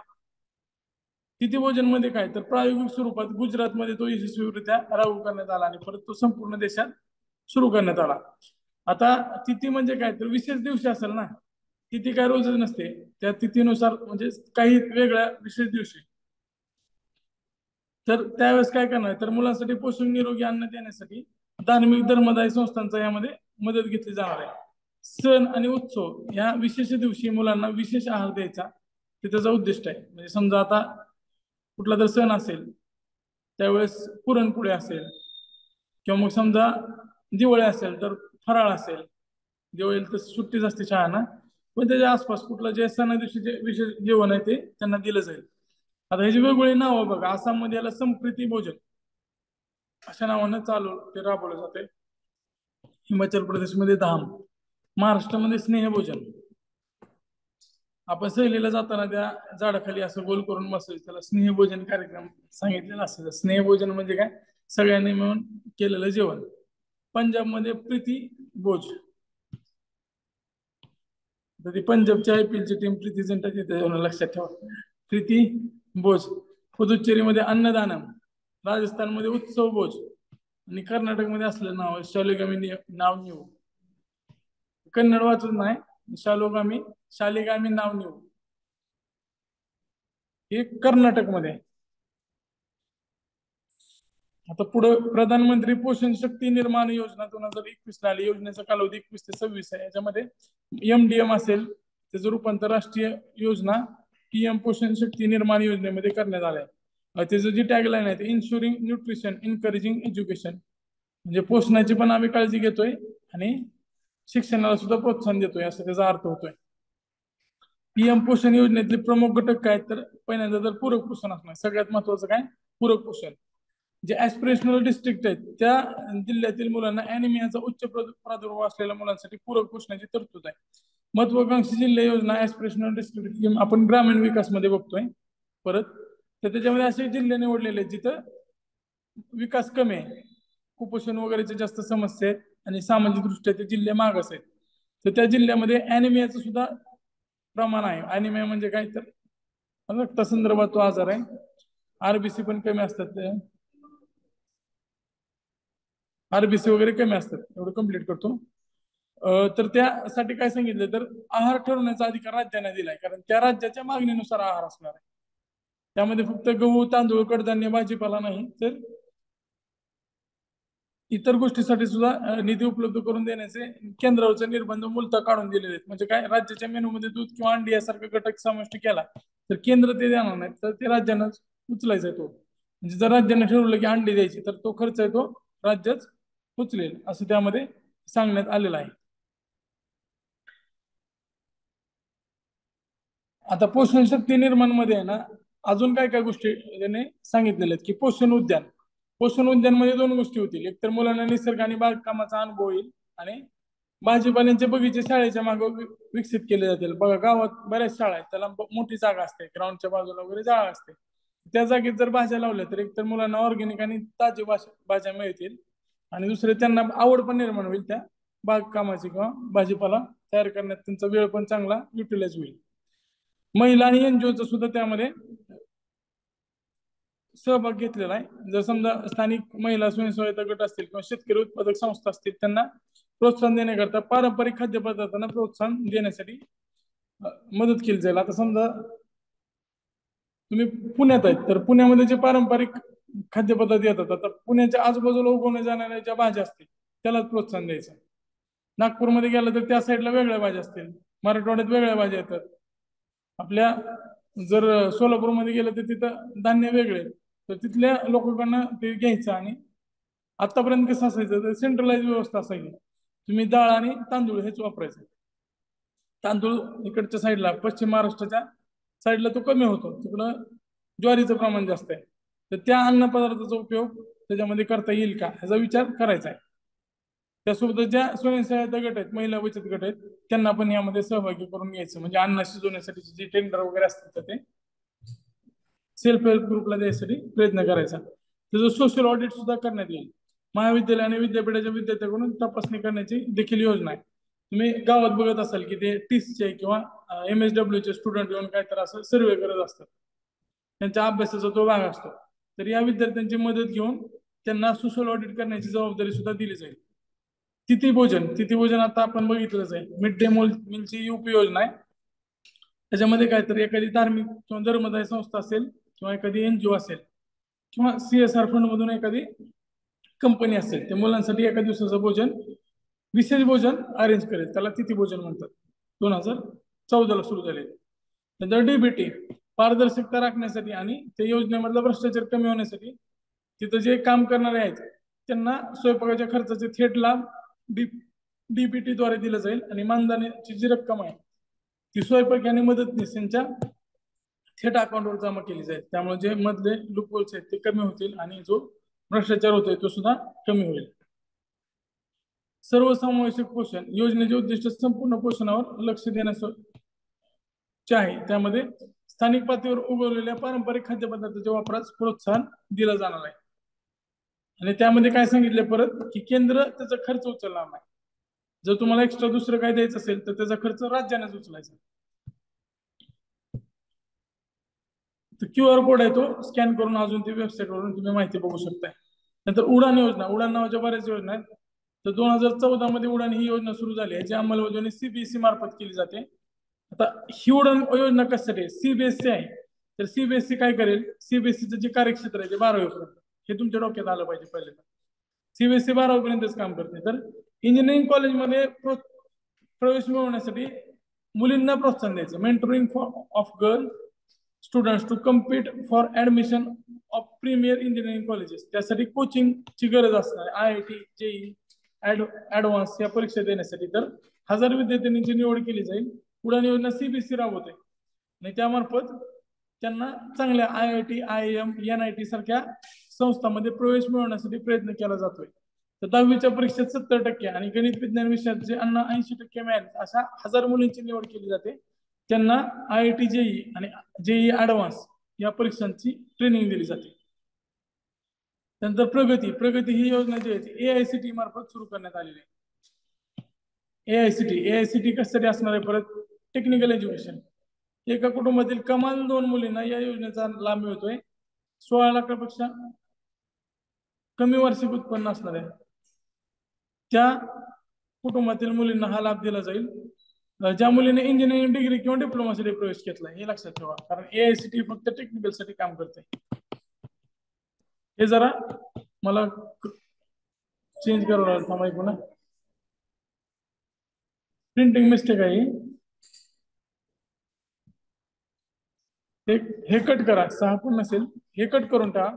मी तुम्हाला सांगतो परत. ते इंजिनिअरिंग आणि डिग्री AICTE म्हणजे कशासाठी असणार आहे, इंजिनिअरिंग आणि डिप्लोमा. प्रथम वर्षाला ज्यांनी प्रवेश घेतलाय त्यांना वर्षाला एकूण 10,000 शिष्यवृत्ती देण्यात येतात. टोटल शिष्यवृत्तीची संख्या किती आहे, 10,000. आणि शिष्यवृत्तीचं जी रक्कम आहे ती किती आहे, 50,000 रुपये किंवा ट्युशन फी त्यापैकी जे जास्त असेल ते, म्हणजे इंजिनिअरिंगची जी फी आहे ट्युशन फी आणि 50,000 रुपये. मी इंजिनिअरिंगची जर फी बघितली तर समजा 70,000 रुपये फी असेल तर पूर्ण 70,000 त्याच्यामध्ये येत नाही. तर ती 45,000 ट्युशन फी, डेव्हलपमेंट फी, परत ते काय तर तुमच्या स्टेशनरीची फी असते, कॉलेज डेव्हलपमेंट फंड साठी घेतोय, अशा वेगवेगळ्या गोष्टी त्यामध्ये येतात. त्यातली जी ट्युशन फीचा भाग आहे तो, तर ती ट्युशन फी ह्याच्यामधून दिली जाईल किंवा मग 50,000 रुपये जी कमी असेल ती. त्यासोबत जर प्रत्येक वर्षी 10 महिन्यासाठी 2,000 रुपयाची शिष्यवृत्ती सुद्धा या प्रगती योजनेअंतर्गत दिली जाणार आहे. देणार कोण आहे, AICTE राबवत आहे. त्याच्यामुळे काय होईल तर तांत्रिक शिक्षणात मुलींचं प्रमाण वाढवेल आणि त्यासोबत निवड जी केली जाणार आहे ती मेरिटच्या आधारे केली जाईल. आता सक्षम योजना, सक्षम सुद्धा सेमच आहे, फक्त हे राबवताना अपंगासाठी राबवली जाते. सेम आहे बाकी सगळं. 1000 शिष्यवृत्त्या दिल्या जात आहेत. 10,000च्या ठिकाणी 1000 आहे. मुलींची संख्या जास्त असणार आहे, अपंगांची संख्या तुलनेने कमी असणार आहे. त्यामुळं 1000 आहेत शिष्यवृत्ती. 4.5 लाखापेक्षा कमी उत्पन्न असणार, जास्त नसावं म्हणजेच कमी असावे. 50,000 रुपये किंवा ट्युशन फी सेम आहे. 10 महिन्यासाठी 2,000 रुपये पर मंथ दिले जाते. नंतर ईशान उदय शिष्यवृत्ती. आता ईशान उदय जे आहे ते ईशान्य भारतातील राज्यांसाठी 2014ला सुरुवात झालेली आहे. ज्याचं कुटुंबाचं उत्पन्न 4.5 लाखापेक्षा कमी आहे. एकूण 10,000 शिष्यवृत्ती आहेत. आता ह्याच्यामध्ये फरक काय तर फक्त टेक्निकल साठी नाही आहे. आता कोणामार्फत राबवली जाते तर इथं युजीसी असेल. या तुम्ही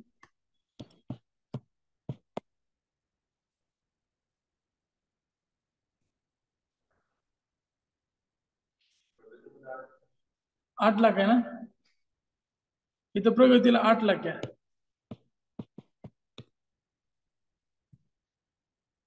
सामान्य डिग्री कोर्सला 3,500 रुपये प्रति महिना आणि व्यावसायिक डिग्री कोर्ससाठी 5,000 रुपये प्रति महिना. म्हणजे शिष्यवृत्तीचं जे प्रमाण आहे ते थोडं जास्त आहे, कारण ईशान्य भागातल्या लोकांसाठी त्याच्यामध्ये ट्युशन फी वगैरे नाही, कारण सामान्य डिग्री कोर्सला एवढी ट्युशन फी नसते जसं इंजिनिअरिंगला वगैरे असते. ते प्रोफेशनलला 5,000 रुपये प्रति महिना आहे. आता ईशान्य विकास 2018ला सुरू झाले. युजीसी मार्फत हे राबवले जाते आणि प्रत्यक्ष अंमलबजावणी करण्याची जबाबदारी IIT गुवाहाटीवर आहे. का तर ईशान्य भारतातील निवडक शाळा आणि महाविद्यालयांना सुट्टीच्या कालावधीत IIT, NIT, ICES सारख्या संस्थांना भेट द्यायचा, जेणेकरून तिथल्या विद्यार्थ्यांच्या मनात भावना निर्माण होईल की मला पुढे जाऊन या कॉलेजेसमध्ये ऍडमिशन घ्यायचंय. आता हे थोडं आपण सिम्प्लिफाईड करून घेऊया सगळ्या योजना जे झालेले. तर इथं वरच्या साईडला जिथं जागा आहे तिथे लिहून घ्या, मी जसं सांगतोय तसं. 2014 असं टाका, असं बांध करा. त्यामध्ये उडान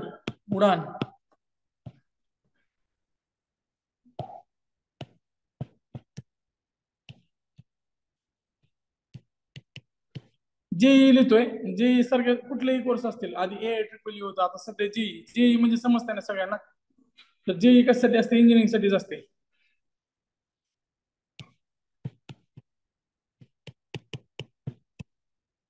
डॅश करून लिहा CBSE.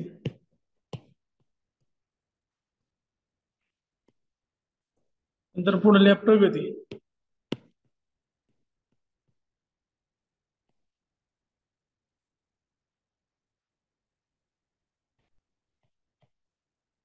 प्रगती सुद्धा मुलींसाठीच आहे.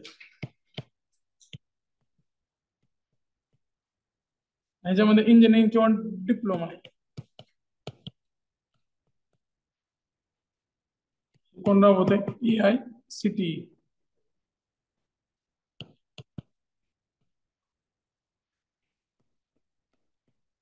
सक्षम अपंगासाठी, हे पण इंजिनिअरिंग किंवा डिप्लोमा.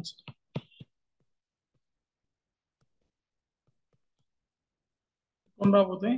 AICTE.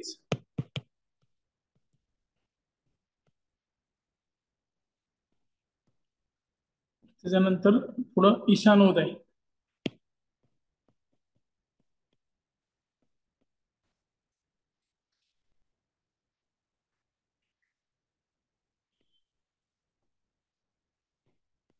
नॉर्थ ईस्ट राज्यांसाठी. कशासाठी? सामान्य किंवा व्यावसायिक डिग्री.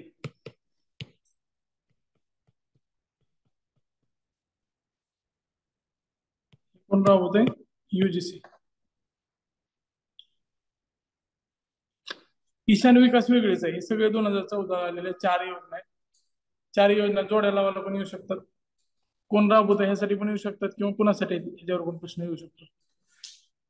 तर या अशा लिहून घ्या.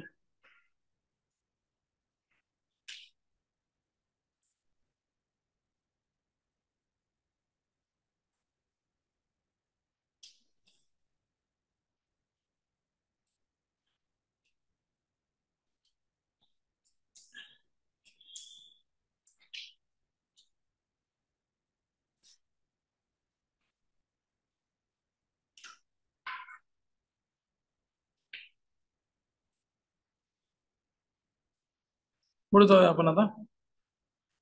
स्वामी Vivekananda scholarship for single girl child 2015-16ला सुरू झाली. UGC मार्फत राबवली जाते. मुलींच्या उच्च शिक्षणाला प्रोत्साहन देण्यासाठी ज्या कुटुंबात एकच मुलगी असेल आणि त्या मुलीला सामाजिक शास्त्र विषयात पूर्ण वेळ पीएचडी करायची असेल. अट काय? तर ज्या कुटुंबात एकच मुलगी असली पाहिजे आणि त्या मुलीला सामाजिक शास्त्रामध्ये पीएचडी करायची असेल. शिष्यवृत्तीचं स्वरूप काय? तर पहिल्या 2 वर्षासाठी 25,000 आणि नंतर 28,000 रुपये.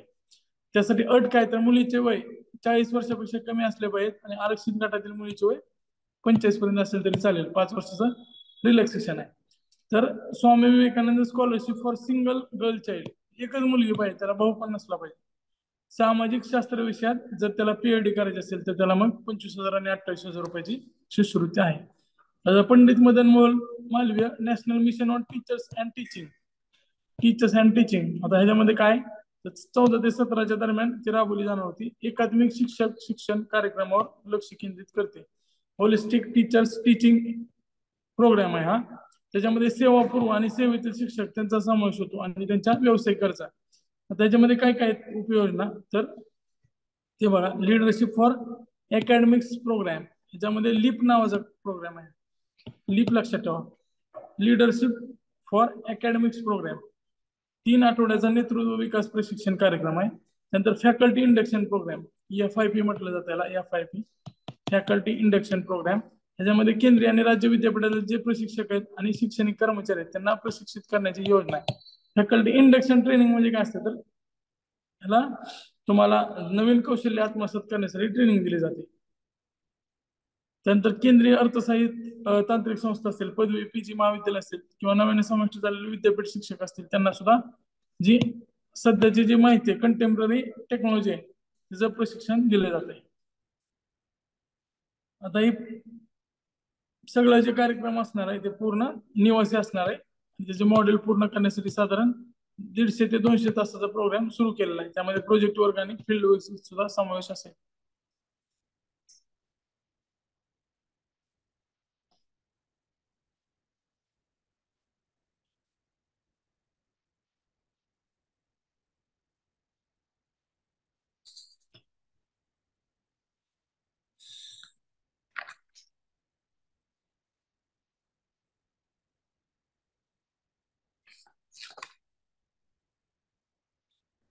त्यानंतर पुढे बघूया निष्ठा, national initiative for school heads teachers holistic advancement, ह्याच्या लॉंग फॉर्मवर प्रश्न आलेला आहे. National institute for school heads, school head म्हणजे काय असतील तर आपण त्याला मुख्याध्यापक म्हणतो. टीचर्स होलिस्टिक ऍडव्हान्समेंट, आता 2019ला सुरुवात झालेली आहे. 42 लाख शिक्षक सहभागी करून घेण्याचा यामध्ये उद्दिष्ट आहे. प्राथमिक शिक्षणाची गुणवत्ता सुधारणे आणि शिक्षकांना प्रशिक्षण देणे. पण पंडित मदन मोहन मालवीय सारखं जवळपास उद्देश आहे. पण ह्याच्यामध्ये प्राथमिक शिक्षणाची गुणवत्ता सुधारणे हे फोकस केलेलं आहे. त्याच्यामध्ये लर्नर सेंटर पेडे पेडागॉजी, त्यानंतर competency based learning testing, school safety आणि सिक्युरिटी, इन्क्लुझिव्ह एज्युकेशन आणि पर्सनल सोशल क्वालिटी, सगळ्यात हे सगळं बाकीचं बोलवच्चन आहे. फक्त काय लक्षात ठेवायचं? तर हे जो लॉंग फॉर्म लक्षात ठेवायचं, सुरुवात कधी झाली आणि त्यामध्ये 42 लाख शिक्षकांना टार्गेट ठेवलेलं आहे, एवढं फक्त लक्षात असू द्या.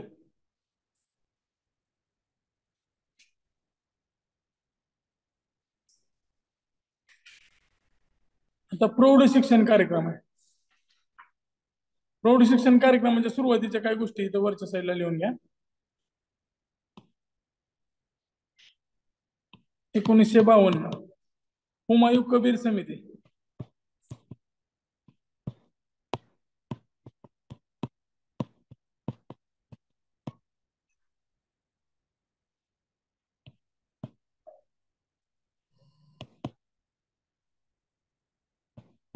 सामाजिक प्रौढ शिक्षणासाठी कशासाठी स्थापन केली होती? सामाजिक प्रौढ शिक्षण.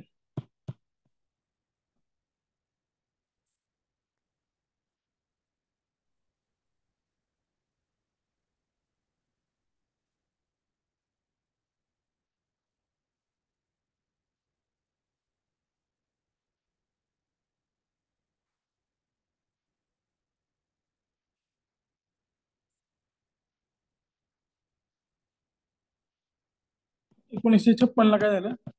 तर NFEC नॅशनल फाउंडेशन एज्युकेशन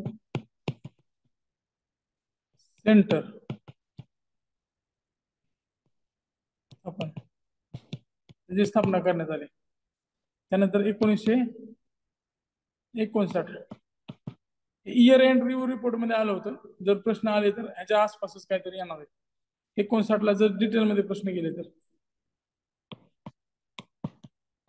ग्राम शिक्षण मोहीम सुरू करण्यात आली. ग्राम शिक्षण मोहीम श्री B.R. पाटील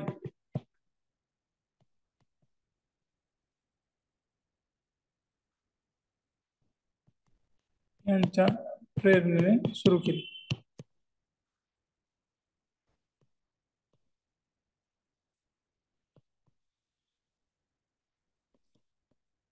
या योजनेला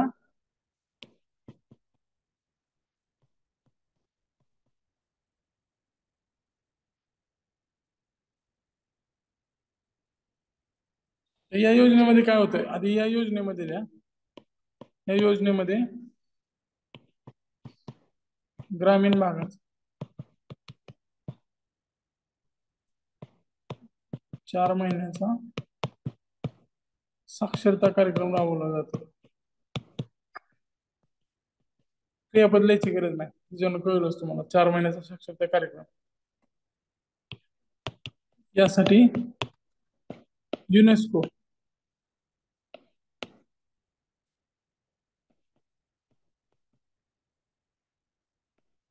Pahlavi prize of literacy Pahlavi prize of literacy 1972 ला देण्यात आला. पहलवी व्यवस्थित देतोय. पहलवी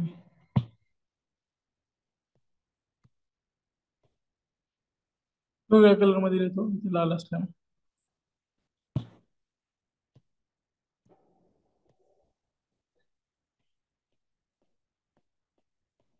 रजा पहलवी नव्हता का इराणचा, त्याच्या नावाने हा प्राइज सुरू करण्यात आला.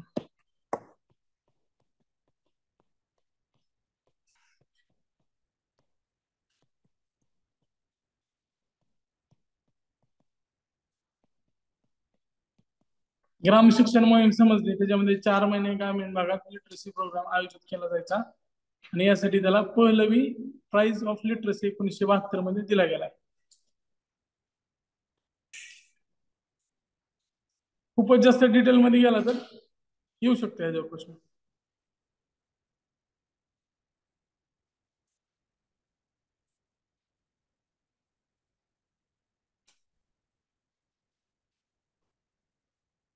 NEFC ची स्थापना आहे ना, इथं अजून डबल डॅश करून ठेवा. 1961 मध्ये NCERT मध्ये विलीन. 61 ला NCERT स्थापन झाली ना, 61 मध्ये NCERT मध्ये विलीन झाली. ही सुद्धा साक्षरतेसाठी काम करत होती. Foundation education centre.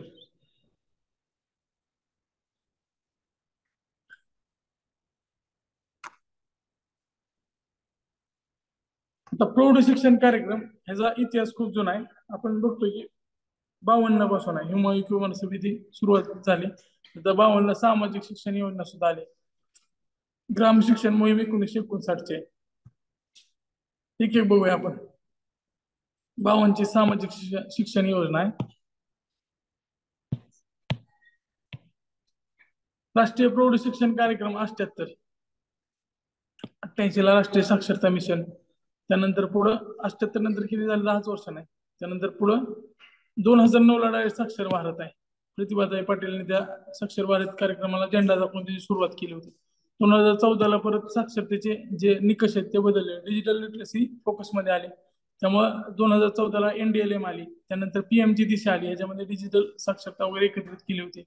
2020 ला पढना लिखना अभियान आलं. त्यानंतर 21 ला निपुण भारत आलं. आता हे 2021 ला सुरू झालं होतं पढना लिखना सुद्धा, आणि 2021 ला निपुण भारत आलं. आता नवीन साक्षरता योजना जी आहे ती बुस्टर मध्ये देतोय मी. त्याला यायला जागा कमी, हेच राहायला आपल्याला कमी वेळ लागते. त्यामुळे ते करंटचं आपण नंतर करूया. स्टॅटिक आधी करून घ्या, कारण परत सगळं कन्फ्युजन होईल. तेवढ्या आकडेवारी लक्षात राहणार. शेवटी आपण करंटचं बघूया. त्याच्यावरून तुम्हाला त्याचं काळ पण आठवायला सोपं जाईल. निपुण भारत आलं. आता जे टार्गेट इथंच लिहून घेतलं तर थोडं सोपं जाईल तुम्हाला. राष्ट्रीय प्रौढ शिक्षण कार्यक्रम मध्ये 10 कोटीचं टार्गेट ठेवलं होतं, 10 कोटी लोकांना साक्षर करायचं. त्यानंतर हे डिटेलमध्ये पण बघणार आहोत आपण पुढं, फक्त आता टार्गेट लिहून घ्या. राष्ट्रीय साक्षरता मिशन मध्ये 8 कोटी आणि 75%. टार्गेट का कमी केले तर आता लोक कमी राहिले ना साक्षर व्हायचे, त्यामुळे साक्षरता पोहोचवणं अवघड गेलं. जसं आपण 60 वरून 65 जायचं सोपं आहे, पण 95 वरून किंवा 93 वरून 98 जायचं अवघड आहे. तर तसे कमी कमी टार्गेट ठेवत आलो आपण. त्यानंतर साक्षर भारत आहे, त्याला आपण 7 कोटी एवढ्या लोकांना साक्षर करायचं लक्ष ठेवलं आणि टक्केवारी 80% होते. NDLM मध्ये होते, त्याच्यामध्ये काय टाकलं होतं आपण, 6 कोटी डीजी साक्षर करायचे.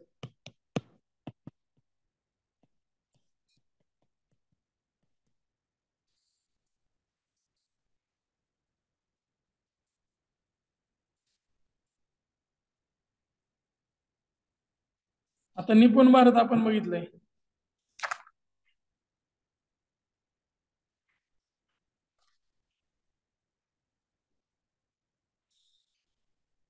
पढना लिखना त्याच्यामध्ये 2030 पर्यंत 100% साक्षरता ठेवलेलं आहे. निपुण भारत मध्ये काय सांगितलंय तर 2026-27 पर्यंत.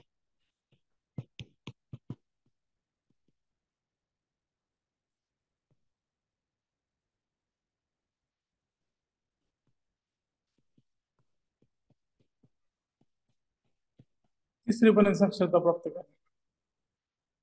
साक्षरता म्हणजे न्यूमरसी, साक्षरता प्लस न्यूमरसी मुलांसाठी. निपुण भारत काय प्रौढ साठी नाही, हे पुढचे जे साक्षरता कार्यक्रम आहे. सामाजिक शिक्षण योजना आता 1952 कम्युनिटी एज्युकेशन प्रोग्राम सुरू झालं. हे पहिलं साक्षरतेविषयी कार्यक्रम होतं. मोहनलाल सक्सेना समिती तत्कालीन सहाय्यता आणि पुनर्वसन मंत्र्यांच्या अध्यक्षतेखाली इंडियन अडल्ट एज्युकेशन असोसिएशन नावाने एक समिती स्थापन करण्यात आली होती. या समितीने सांगितलं की पुढील 5 वर्षात ज्यावेळेस आपला भारत स्वतंत्र झाला त्यावेळेस फक्त 17-18% लोक साक्षर होते. तर पुढील 5 वर्षात 15 ते 25 वयोगटातील साक्षरता 50% साध्य केली पाहिजे. 1947 ची कमिटी आहे मोहनलाल सक्सेना, ह्याच्यावर प्रश्न पण येऊन गेलेला आहे. या समितीच्या शिफारशीनुसार 1952 सामाजिक शिक्षण योजना सुरू केली. सामाजिक शिक्षण योजनेचं जे श्रेय आहे ते सुरू करण्याचं कोणाला जाते, मोहनलाल सक्सेनाला जाते. 51 साली असणारी 17-18% होती, म्हणजे 18.33% साक्षरता 51 ला होती. स्वतंत्र वेळेस तर 17च्या आसपासच असेल, तर 18.33% हे आकडा लक्षात असला पाहिजे. 51 साली स्वातंत्र्यानंतरची पहिली जनगणना झाली, त्या जनगणनेमध्ये आपली साक्षरता फक्त 18.33% होती. त्यामध्ये पण जे सामाजिक शिक्षण योजना आहे, कम्युनिटी एज्युकेशन प्रोग्राम आहे, ग्रामीण आणि स्त्री साक्षरतेवर भर दिला पाहिजे असं त्यांनी सांगितलं. त्यानंतर पुढं 1978 मध्ये राष्ट्रीय प्रौढ शिक्षण कार्यक्रम आला. त्याच्यामध्ये टार्गेट लक्षात ठेवा, कधी पण 15 ते 35 वयोगट असतो. 10 कोटी निरक्षर पुढील 5 वर्षात साक्षर करायचे. त्यासाठी सुरुवातीला त्यांना साक्षरता आणि सुसंख्यता शिकवली पाहिजे, कार्यकारी विकास केला पाहिजे आणि आर्थिक आणि सामाजिक विकासाची जाणीव त्याच्यामध्ये निर्मिती केली पाहिजे. उद्दिष्ट गाठता आलं नाही याला. 1988 पर्यंत फक्त 4.4 कोटी निरक्षरापर्यंतची योजना पोहोचू शकली. हे पण लक्षात ठेवा किती त्यांनी अचीव केलंय. राष्ट्रीय साक्षरता मिशन, नॅशनल लिटरसी मिशन 1988 ला सुरू झालं होतं. 15 ते 35 सेम आहे. त्याच्यामध्ये फंक्शनल लिटरसी साध्य करायची. फंक्शनल लिटरसी कार्यात्मक साक्षरता. आता कार्यात्मक साक्षरता म्हणजे काय, तर त्यांना मार्केटमध्ये जाऊन सगळ्या गोष्टी करता आल्या पाहिजेत, त्याला लिहिता वाचता आलं पाहिजे, आकडेमोड करता आले पाहिजे. तर ह्याच्यामध्ये हे तत्व आलं इच वन टीच वन, एकाने एकाशी शिकवावे. इच वन टीच वन जे तत्व आलेलं आहे ते या नॅशनल लिटरसी मिशन पुढे आणलेला आहे. हा पण लोगो बघितला असेल तुम्ही बऱ्याच ठिकाणी, हा साक्षरतेचा लोगो. 1995 पर्यंत त्यांनी 8 कोटी निरक्षर लोकांना साक्षर करायचं ठरवलं होतं. 2007 अखेर 15 ते 35% वयोगटातील 75% लोक 7 पर्यंत साक्षर करणे हे त्याचं ध्येय होतं. त्याच्यामध्ये त्यांनी 3 लक्ष ठेवली होती. त्यामध्ये टोटल लिटरसी कॅम्पेन आहे, जिल्हास्तरीय साक्षरता समित्या ज्या आहेत ते जिल्हाभरात शिबिरं घेतील, त्यासाठी आरोग्य, पर्यावरण, सामाजिक विषयामध्ये पण ते जागृती करतील.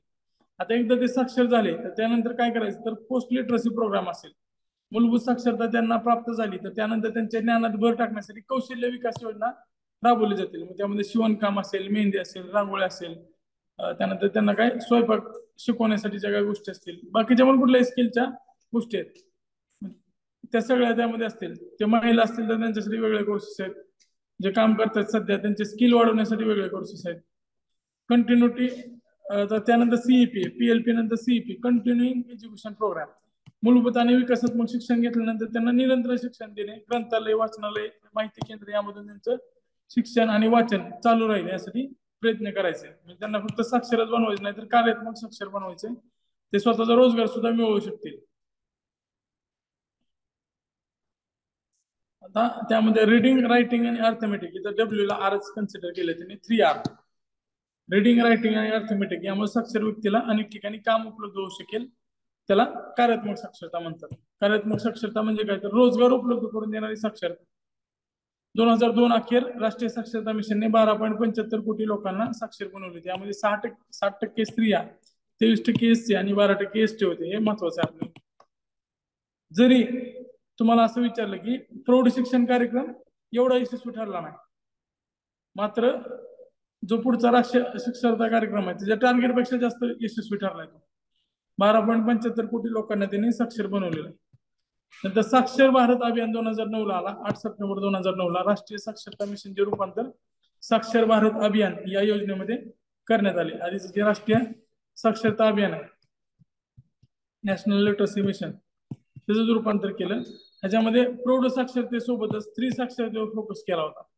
अभियानाच्या अंमलबजावणीची जबाबदारी पहिल्यांदा पंचायत राज व्यवस्थेवर सोडण्यात आली, कारण राष्ट्रीय प्रौढ साक्षरता 78 ला आलं होतं, मिशन 88 ला आलं होतं. त्यावेळेस पंचायत राज व्यवस्थित स्थापन झालं नव्हतं. 73 आणि 74वी घटना दुरुस्ती झाल्यानंतर पंचायत राजवर या साक्षरतेची जबाबदारी सोपवण्यात आली.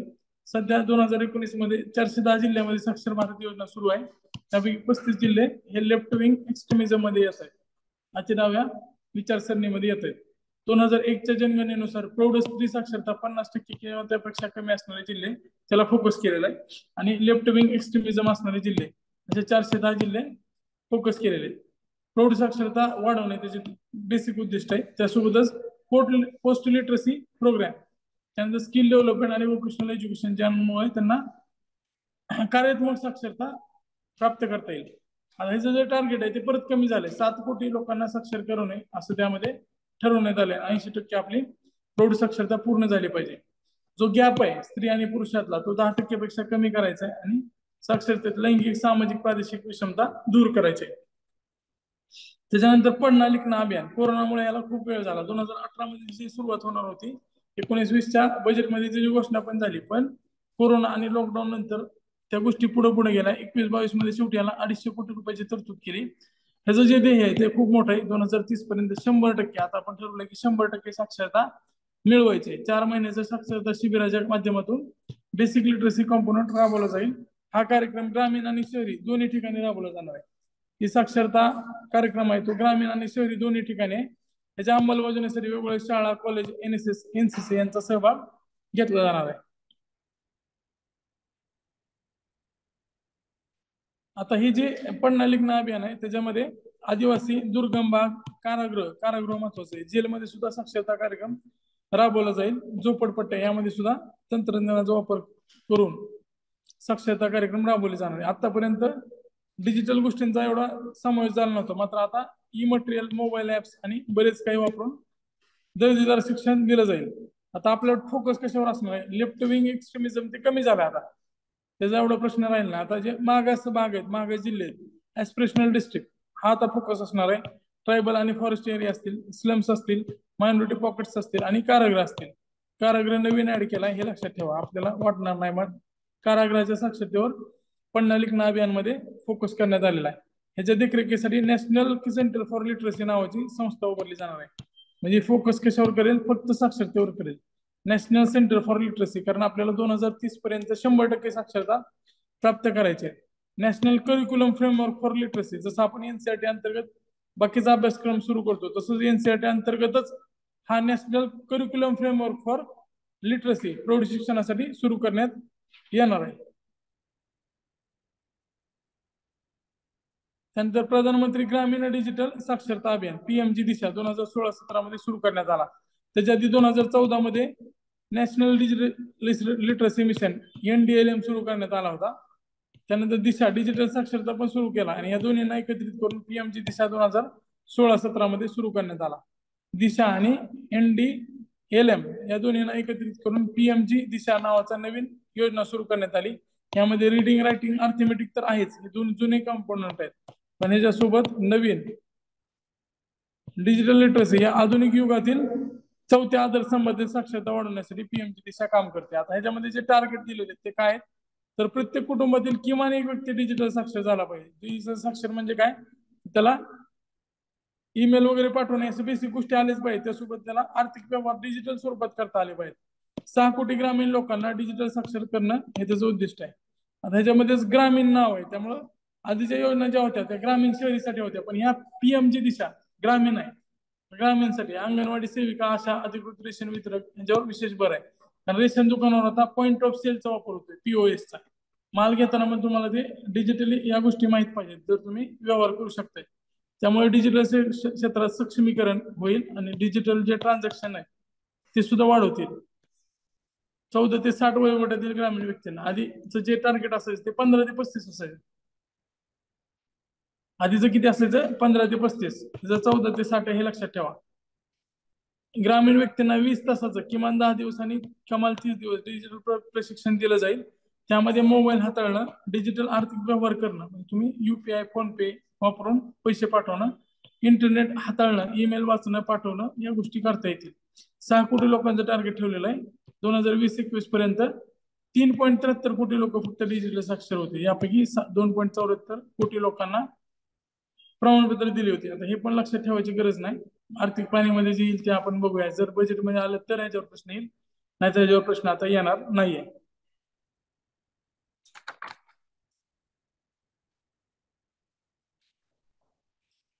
आता आपण इथं थांबूया.